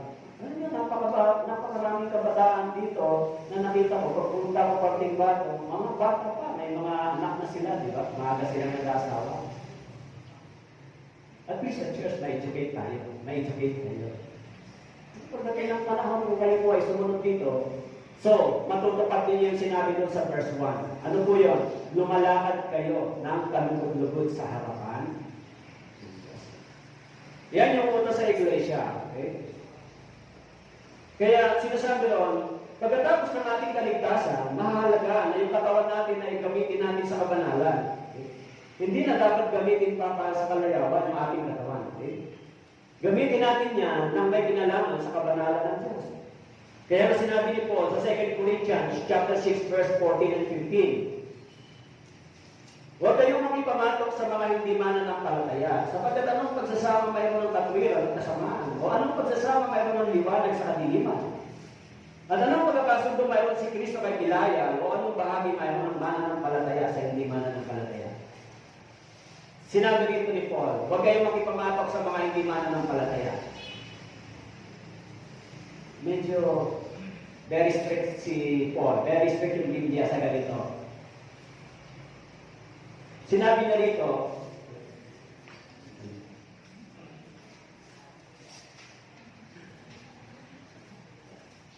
dalawang beses na dito.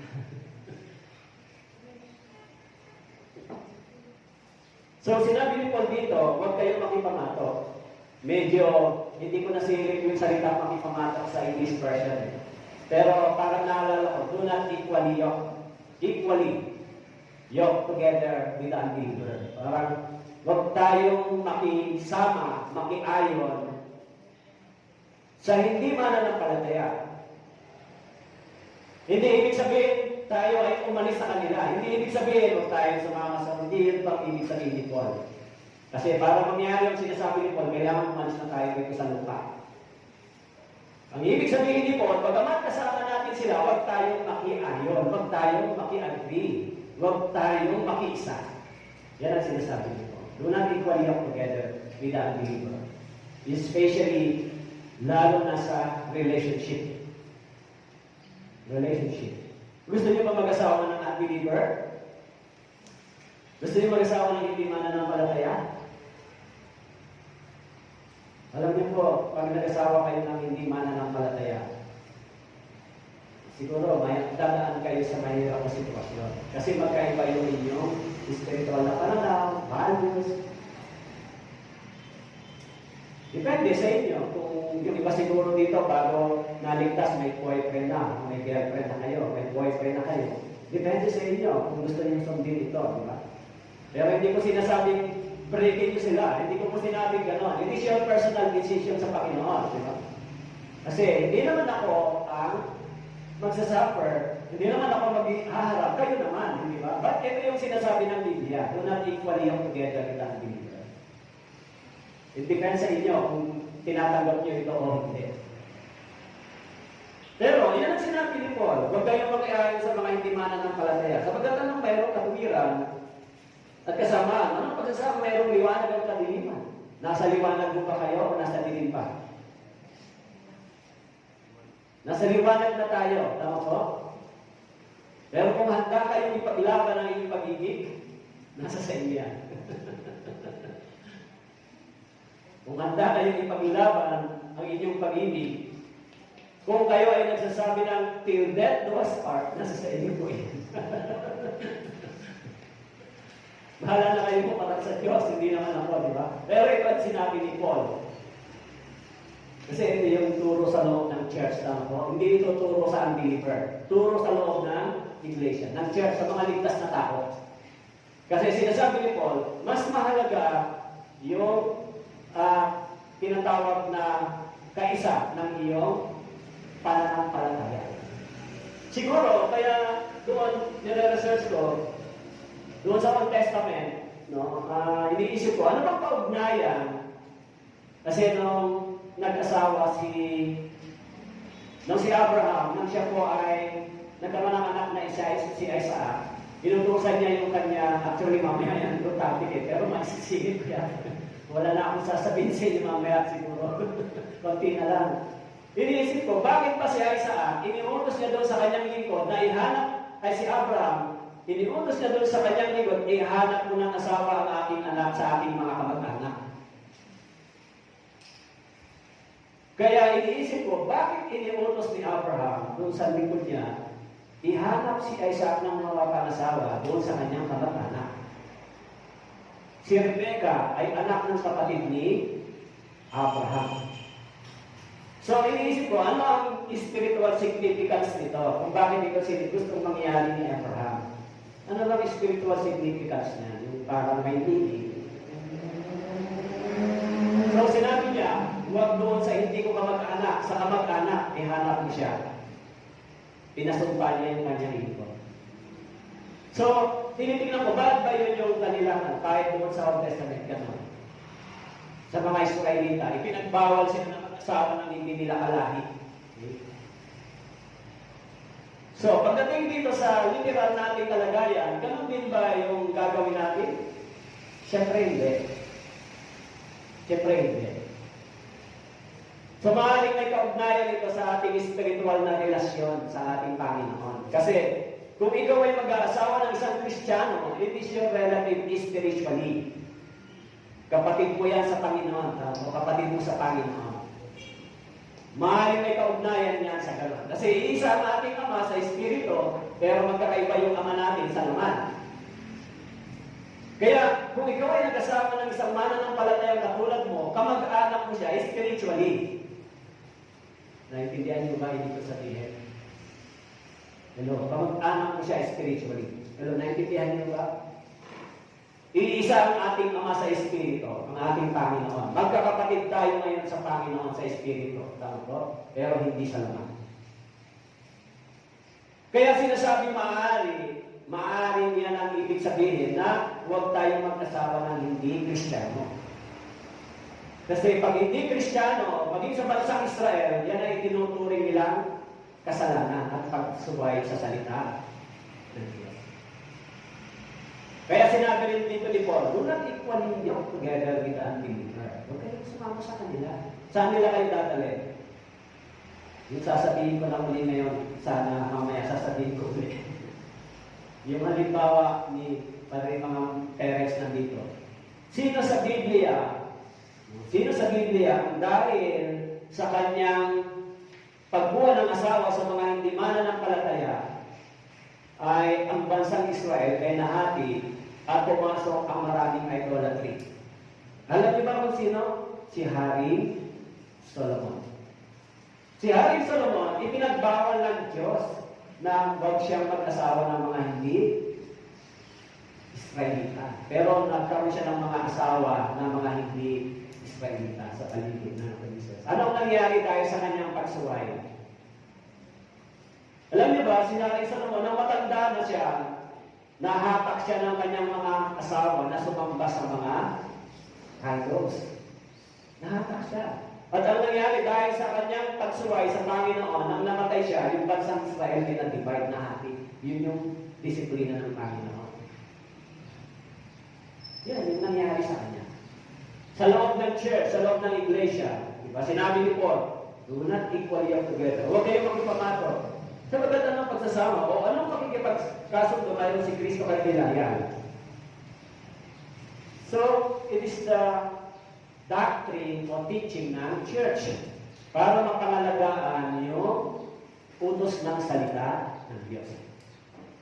Eh ano naman, kung may edad na kayo, wala pa kayong boyfriend, okay lang. Eh ano naman, kung sa edad nyo, hindi pa nakikita yung ibinibigay ng Diyos, okay lang yun. Magmamadali kayo para lang masabi nyo magkaroon kayo ng partner, pero magkakasala kayo sa Diyos.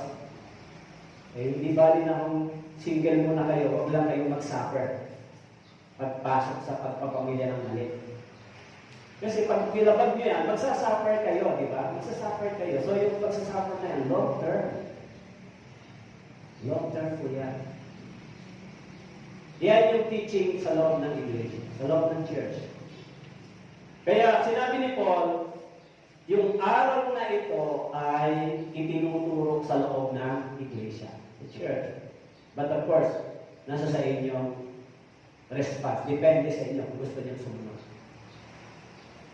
Lahat tayo mayroong free time. May free will. Tama ko? May free will pa kayo? Lahat tayo. Lahat tayo meron. Pero, itinuturo ito sa atin upang matutunan natin yung paglakad ng may kabanalan at katwiran sa harapan ng Diyos. Dapat kasi ituro sa atin ito sa mga kabataan ito na kasalukuyang nagsisimula sa church. Kasi kung makapild tayo ng ganitong spiritual value sa loob ng church, mapapangalagaan natin yung inyong kinabukasan. Pagpasok sa pagpapamilya, mapapangalagaan natin yung maayos na turo ng Biblia at yung relasyon natin sa Panginoon. Yan ang pagiging mapapangalagaan po natin. Diba? Matuto kayong manalangin. Panginoon, ito ba yung kalooban mo para sa akin? Pero kung mga hindi pa naman panahon, mag-focus kayo sa study, focus kayo sa hindi pa naman yan kailan. Huwag po kayong magkaroon ng tinatawag na inggit sa mga makasanlibutan na sila mayroong mga ganito, relationship. Alam niyo ba kung saan sila pupunta? Kayo saan kayo pupunta? Dahil wala kayong gano'n. Wala kayong relation na kayo pupunta. Pupunta kayo sa langit dahil anak kayo ng Diyos. Sila masaya sa sanlibutan. Pero yung saya nila matatapos pag umalis dito. Tama po? Kaya hindi ako masaya sa sanlibutan. Basta pag alis ko, masaya ako sa uwi ako sa langit. Okay lang yan.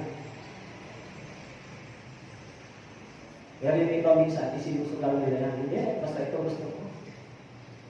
Pero sa church, kung maaari, pag dumating sa inyo, kung hindi ko kayo hihingi ng payo sa pastor nyo, kung maaari, humingi kayo ng gabay sa Panginoon. Maghintay kayo. Panginoon, ito ba gusto ninyo?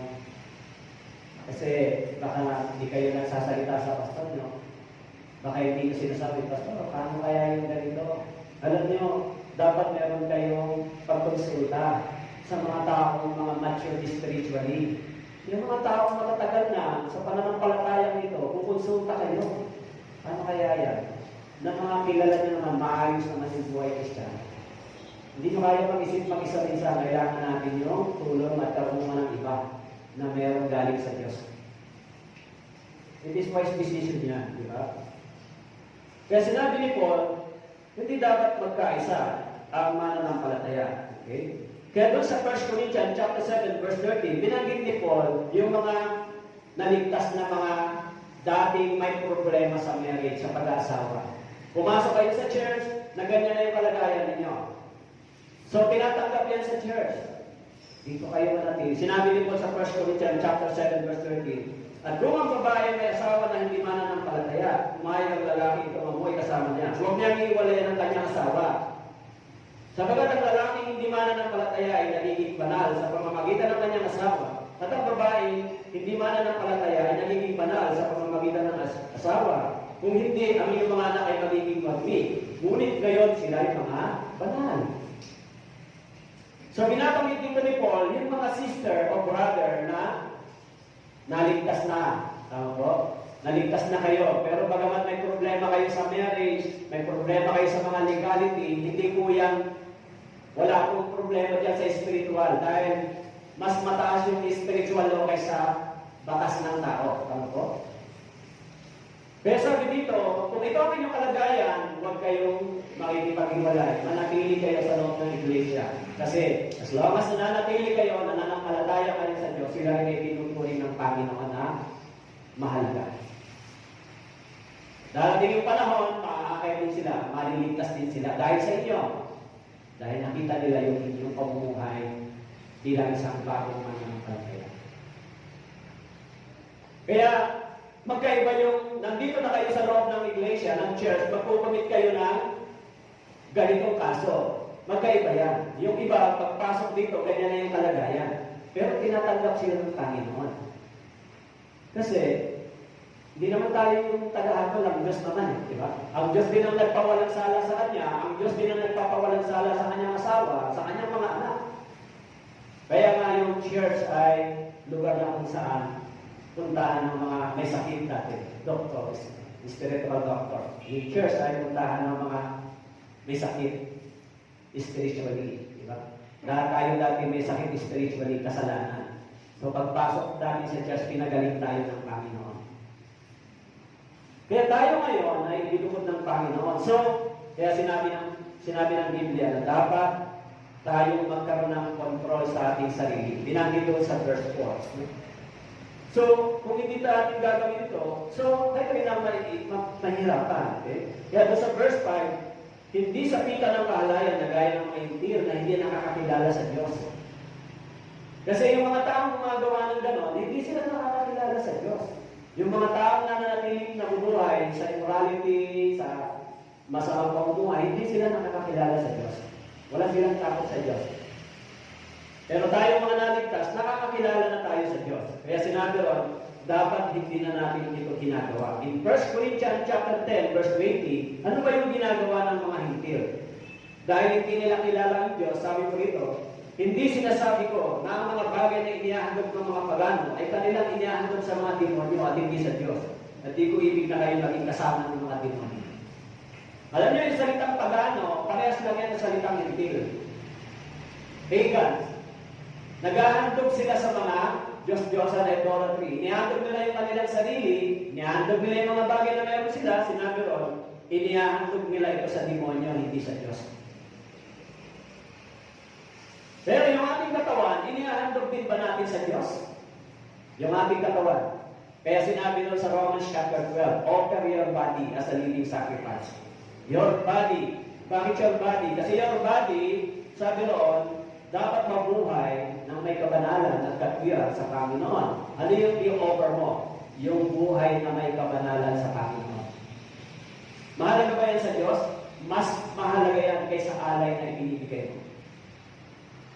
Kasi may mga tao ganito, magbibigay na lang ako, basta hindi ako susunod sa sinasabi ng Biblia. Di ba? So, ang inihingi ng Diyos, tayo ay mabuhay sa harapan niya ng may kabanalan at katwiran. Yan ang hinihingi ng Diyos. Ibig sabihin, lumayo tayo sa mga bagay na makasalanang pamumuhay, lumayo tayo dito, mabuhay tayo ng maayos sa paningin ng Diyos. Kristiyano, kung dati kayo, nagsasalita kayo ng mga salitang hindi maganda, pag may kaaway kayo, ang sinasabi nyo, mapatayan na. Kung dati gano'n ang ugali ninyo, siyempre pag na-born again kayo, hindi na gano'n ang katwiran nyo, di ba? Hindi na gano'n, siyempre, matututo na kayo magtimpi at magtigis. Bakit po? Kung may bunga kayo ng banal na Espiritu, nakasulat po yun sa Galatians chapter 5, merong bunga ang banal ng Espiritu na pagtitiis, pagpapasensya, pag-ibig. Kaya pag kayo ay nagagalit at nampot sa isang tao, kung mataas ang salita ng Diyos sa inyo, iira din sa inyo. Magpreno ka. Kung dinisaya niya na huwag magkasala, tutulungan ka ng Espiritu ng Diyos. Pero minsan, kapag out of control kayo, mas malakas ang hatak ng sanlibutan at laman sa inyo, so lalabas talaga yan sa inyo, di ba? Kaya, kailangan natin yung malagong buhay Kristiyano para yung body natin ay ma-manage, ma-control. Kasi sinabi doon, ito ay ginagawa ng mga hindi. Kaya doon sa Ephesians chapter 4, verse 17, kaya sinasabi ko ito at pinatutuhan sa Panginoon na kayo hindi na dapat lumakad na gaya ng lakad ng mga hintil sa kawalang saysay ng kanilang mga pag-isip. Ephesians chapter 4, verse 17, hindi na kayo dapat lumakad na gaya ng lakad ng mga hintil. Ano ba ang kanilang mga iniisip? Sinasabi nito, walang saysay ang kanilang pag-isip. Tayo rin ay dating mga hintil, di ba? Dati tayo mga hintil. Pero ngayon, kung tayo po ay naligtas, ipinilang tayo ng Panginoon sa kanyang Panginoon, sa harapan ng Panginoon na anak ng Diyos, kabilang sa Diyos. Kaya sinabi ron, nagdilim ang kanilang mga pangunawa, Ephesians 4:18, palibasay, nahiwalay sa buhay ng Diyos. Dahil sa kanilang pamamangan, dahil sa katigasan ng kanilang mga puso, sila naging manhid, ibinigay ang kanilang sarili sa kahalayan, sa hing, sa paggawa ng bawat uri ng karumihan. Nagagalak silang gawin yung mga bagay na makasanlibutan. Nag-i-enjoy sila dito. Sinabi dito, yung kanilang mga pag-iisip, yung kanilang mga ginagawa, madilim ang kanilang pangunawa. Hindi nila maunawaan yung kabanalan ng Diyos. Yan ang dati nating kalagayan. Dati nating kalagayan, di ba? Madilim yung ating pag-iisip. Yung mga tao nagsisimba, pero patuloy sa kasalanan. Madilim pa yung kanilang pag-iisip. Madilim pa yung spiritual life nila. Di pa nila makita yung liwanag. Dahil sinabi sa 2 Corinthians chapter 4, verse 4, binulag sila ng Diyos ng sanlibutan ito. Kaya hindi nila makilala ang liwanag ng Ebanghelyo. So, hindi sila maligtas. Hindi sila dumating sa pagsisisi. Hindi sila dumating sa pananampalataya. Tama. Hindi sila dumating sa repentance. Kaya mga brothers and sisters, sinasabi ni Paul, ito ang aral na itinuro sa atin ng ating Panginoong Hesus. Itinuro sa iglesia, sa church. Ito yung aral. This is a practical teaching. Practical Christian living. Paano ba kung mabubuhay bilang Kristiyano? Ito ang kasulat. Huwag kang mainggit. Huwag kang mabuhay na lasingkero. Huwag kang mabuhay na kalaaw. Huwag kang mabuhay na ganito. Para igalak ka ng ibang tao. Yan yung sinabi dito sa Biblia. Paano? Pero yung proseso na yan ay this is a long-term process. Hindi po kayo katulad ng USB o computer. Yung USB, pag nilagyan niya ng files, pag ayaw niya na i-reformat yung laptops na, mura na lahat ng mga history. Di ba?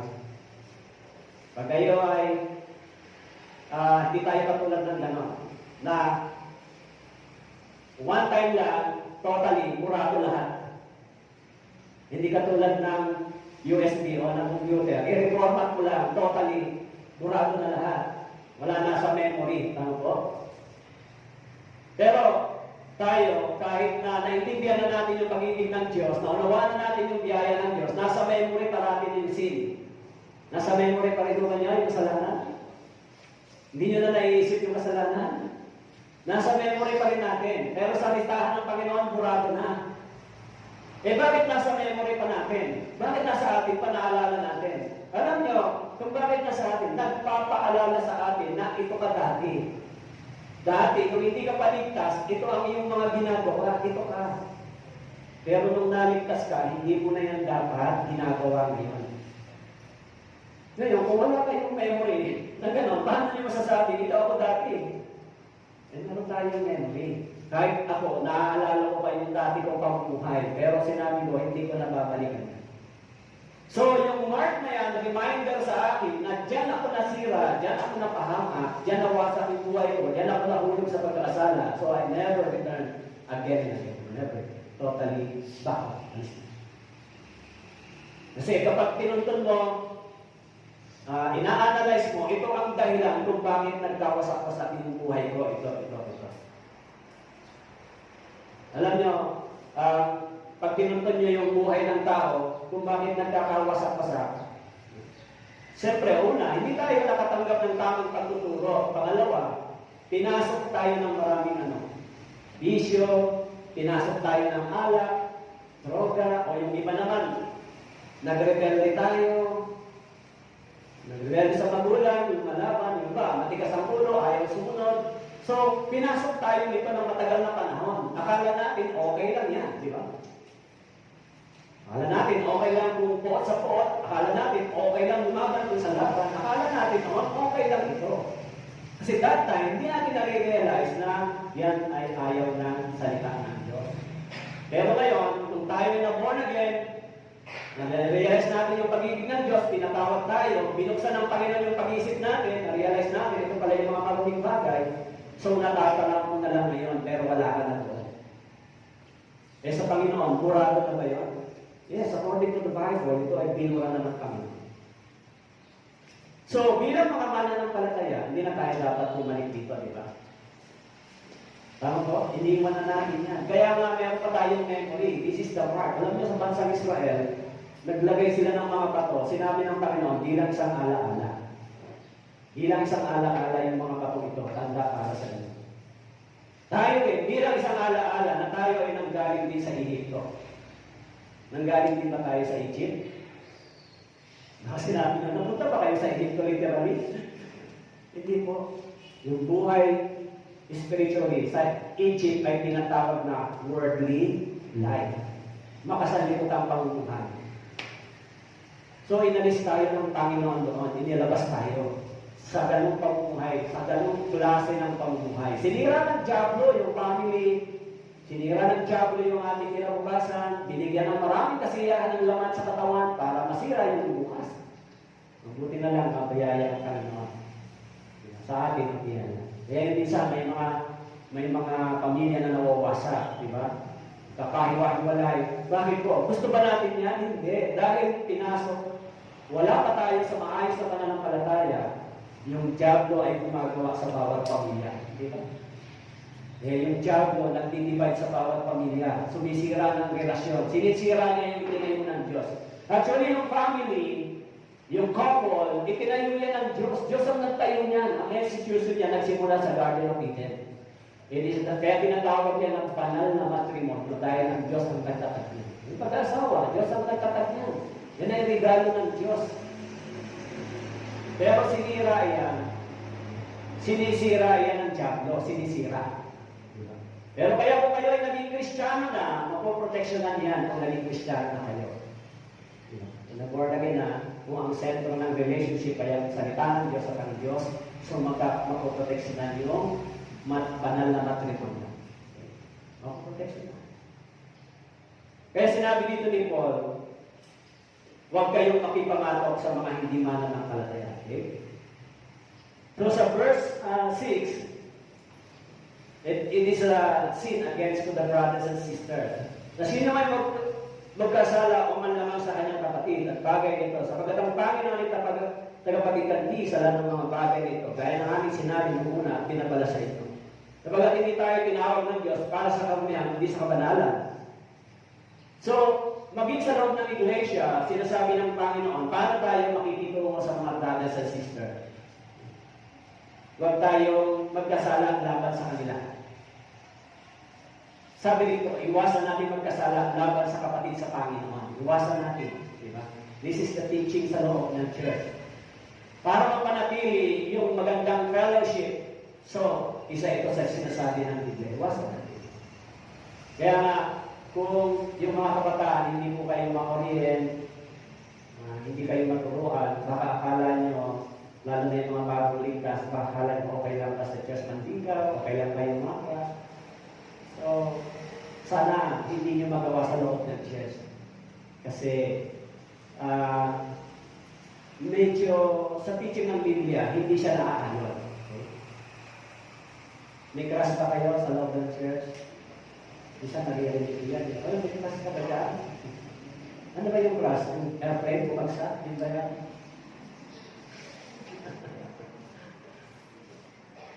So, inanap niyo na ba sa dictionary ng Webster anong meaning ng crush?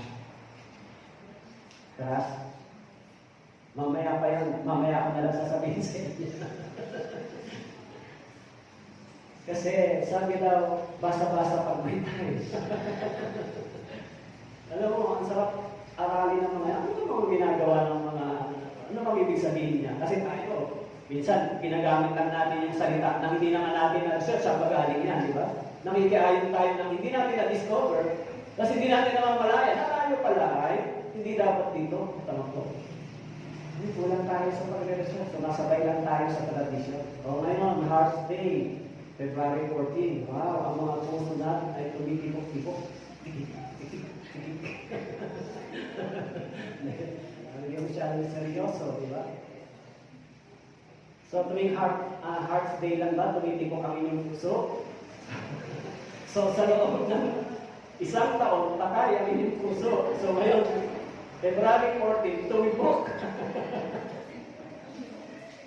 Kasi, ngayon lang tayo nagsasabi, Happy Valentine's, Happy Hearts Day, di ba?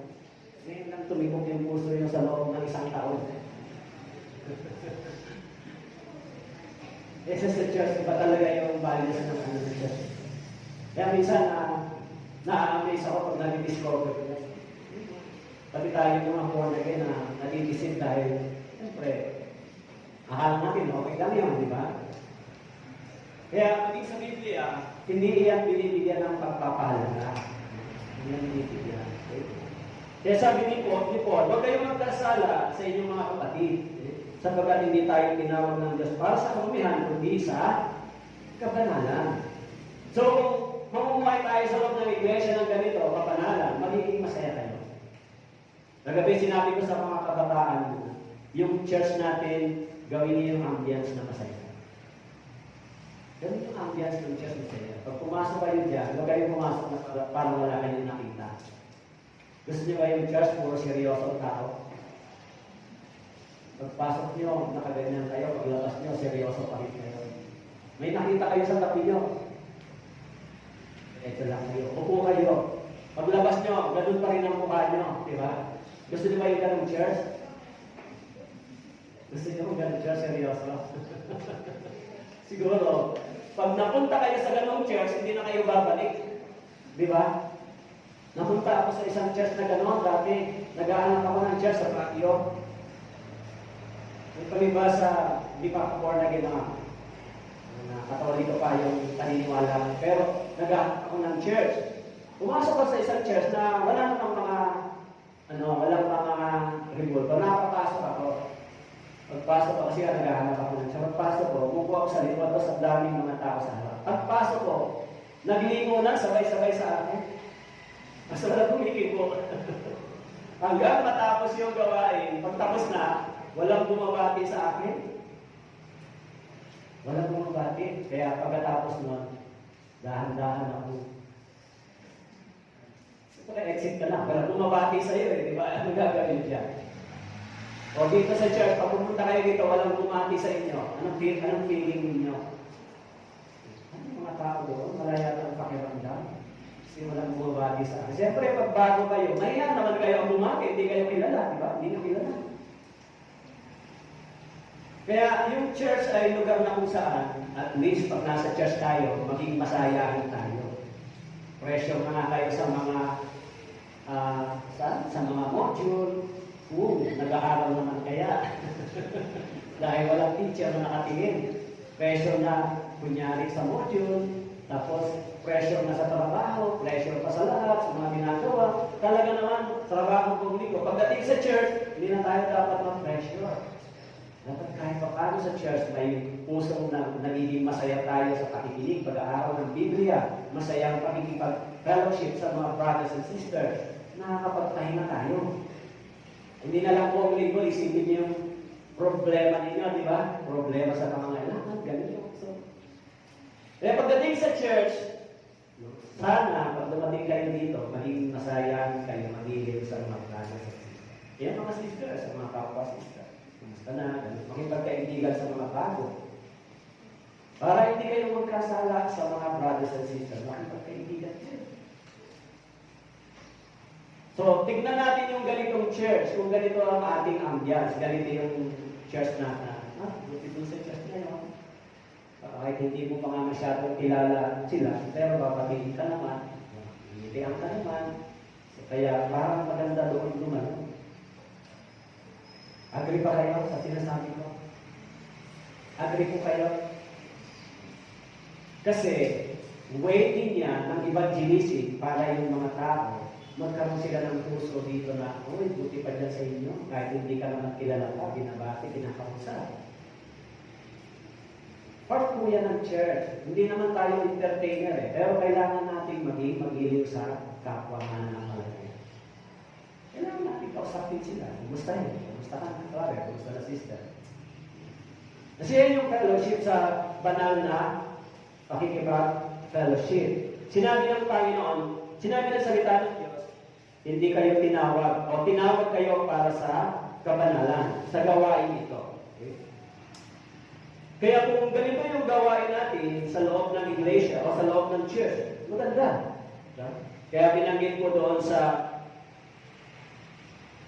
verse 1 Peter chapter 1 verse 15, unang Pedro, sa alin yung banal kung sa inyo tumawag, maging banal naman kayo sa lahat ng paraan ng pamumuhay. Sapagat nasa sulat, kayo naging banal, sapagkat ako'y banal. At sa pamamagitan ng kalooban niya tayo ginawang banal, sa pamamagitan ng pag-aaral ng katawan ni Kristo minsan magpakailanman. Hebrew chapter 10, verse 10. Kaya sinabi dito sa 1 Peter, maging banal kayo, mabuhay kayong banal, dahil ginawa kayong banal ng ating Panginoon. Sa loob ng iglesia ito, sa church, mabuhay tayo ng ganito. Mag-isip tayo ay may kabanalan, mabuhay tayo ng may kabanalan. Yan ang aral ng ating Panginoon. Yan ang practical na turo ng Biblia, practical teaching sa atin ng ating Panginoon. Anong gagawin ko pagkatapos kong maligtas? Yan ang sinasabi ng Biblia. Kaya kung yan ang ating ginagawa, ibig sabihin, ginagawa natin kung ano ang iniuutos ng Biblia. Okay? So, verse 9, ngunit tungkol sa pag-ibigyan ng kapatid, ay hindi nyo kailangan na kayo sulatan inuman, sapagkat kayo man ay tinuturuan ng Diyos na mag-ibigan sa isa't isa. Tinuturuan ng Diyos na mag-ibigan sa isa't isa. Okay? Kaya binabanggit doon, ito ay aral sa atin ng ating Panginoon. Kaya doon sa verse 8, sinabi doon, kaya ang tumatanggi dito ay hindi tao ang tinatanggihan, kundi sino po? Ang Diyos na nagbibigay sa amin ng kanyang Espiritu Santo.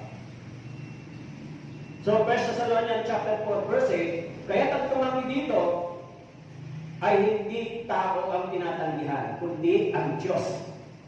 Sa araw na ito, itong araw na sinabi dito, kung tumatanggi kayo sa araw na ito, hindi tao ang tinatanggihan nyo, kundi ang Diyos na nagbigay ng araw na ito. So, yung araw na ito ay hindi galing sa tao, kundi galing sa Diyos. Galing sa Diyos. Tinatanggap natin ito galing sa Diyos, hindi galing sa tao. Dahil tayo po ay binigyan ng Diyos ng Espiritu, binigyan tayo ng bagong buhay, binigyan tayo ng bagong pagkatao at pagbuhay. Binigyan ba kayo?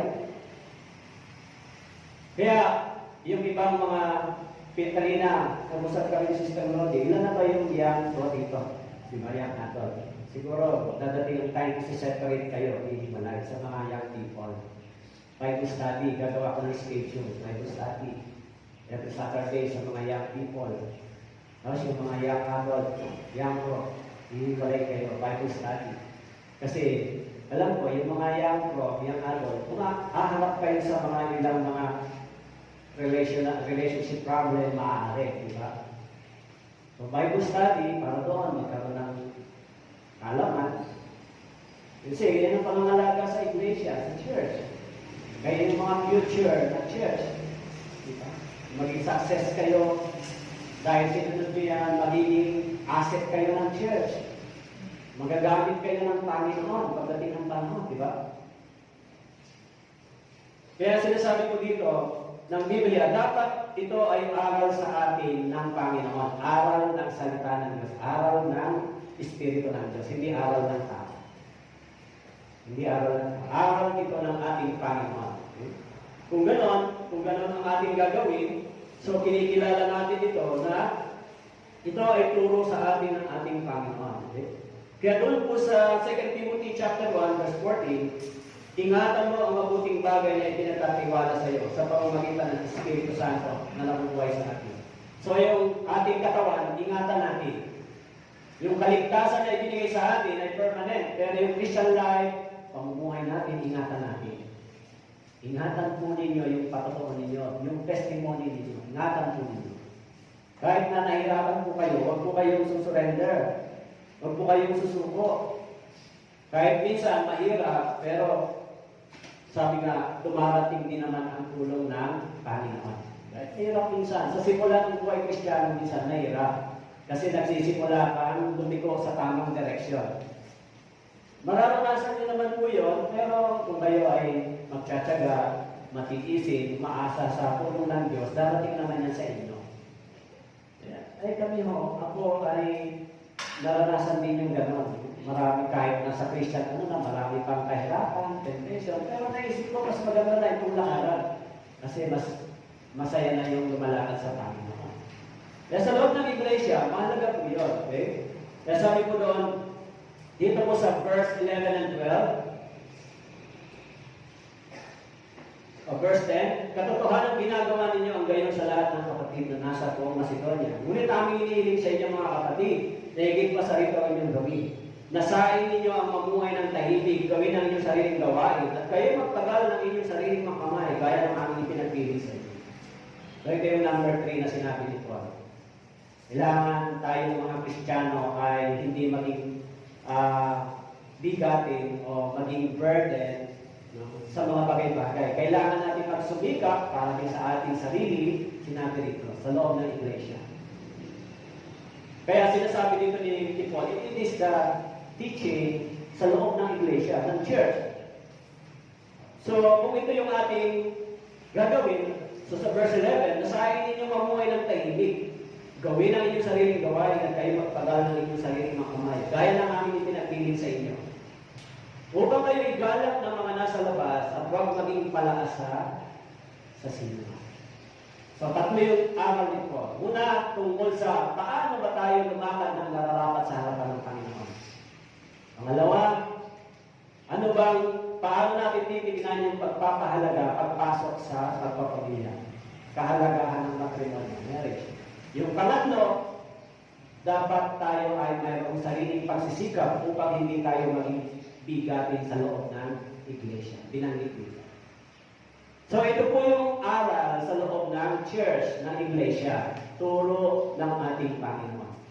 Paano tayo mabubuhay habang inihintay natin ang Panginoon? Kaya doon sa verse 13 hanggang 18, tinalakay ko sa inyo yung rapture. Di ba? So kung ganito, aabutan tayo ng Panginoon na nabubuhay ayon sa pamantayan ng Biblia. Aabutan tayo. Darating ang Panginoon, kukunin yung church, ganyan yung kalagayan natin. Diba? Kaya sana, sa loob ng church na ito, ituring natin na ito ay ating pamilya. Tama po? Sana, hindi tayo, I hope and pray, hindi kayo ang magiging dahilan kung bakit ang ibang tao ay magsasalita ng laban sa church na ito. Kasi minsan sasabihin nila, di ba ikaw, dumadalo ka dyan sa church na yan, di ba? Ikaw, born again ka dyan, di ba? Di ba dyan ka pumupunta? O yung ba't tinuturo sa inyo? Ayun, mga walang-alang nadamay, di ba? Bakit po? Dahil sa ating anak. Dahil sa ating pagsabay o hindi pagsagot dito. Hindi ba? Pag nakita kayo ng mga hindi mananampalataya, sasabihin ka nila yun, yan, born again pa naman yan. Ganun pa naman yung ano yan. Maaaring marinig niyo po yan kung kayo ay mawitness nila. Tapos sasabihin nila, yan ba ang tinuturo niya sa church? Sana kayo ay isa sa mga nagpapahalaga at nagpoprotekta sa ating church bilang isang pamilya. Kayo yung isa sa mga nagpapahalaga. Ay, hindi, yung church kailangan protection natin na hindi siya maging bad testimony sa community. Tama po? Eh kung maririnig nila na tayo away-away, tayo ay hindi magkaisa, tayo ay may problema ganito, tayo ay may problema sa immorality, tayo ay ganito, maririnig nila. So, yung testimony ng church, di ba? Mawawasak, paano ba tayo makapag-evangelize? Punta kayo sa kayo sa inyo namin. Kaya alam niya naman ang diyan, gagamitin niya. Tama po? Kaya sana, I hope and pray, yung mindset niya, kailangan maging isa ako para sa iglesia ito ay maging kalugod-lugod sa harapan ng ating amin. Amin po? Sa tayo po'y manalangin. Mapagpalang Diyos, maraming salamat po sa inyong mga aral. Tulungan niyo po kaming makalakad dito ayon sa inyong salita. Bigyan niyo po ng karunungan at kapangyarihan ang iyong mga anak upang magtagumpay laban sa lahat ng tukso at pandaraya ng kaaway sa amin, lalo yung mga brothers and sisters, sa mga may pamilya, sa mga brothers and sisters na single, tulungan niyo po sila na hanapin ang inyong kalooban ni Panginoon. Pagpalain niyo po ang mga nakinig ng araw na ito at italin niyo po ito sa aming mga puso. Puri po kayo, ito po ang aming dalangin sa pangalan ni Jesus. Amen.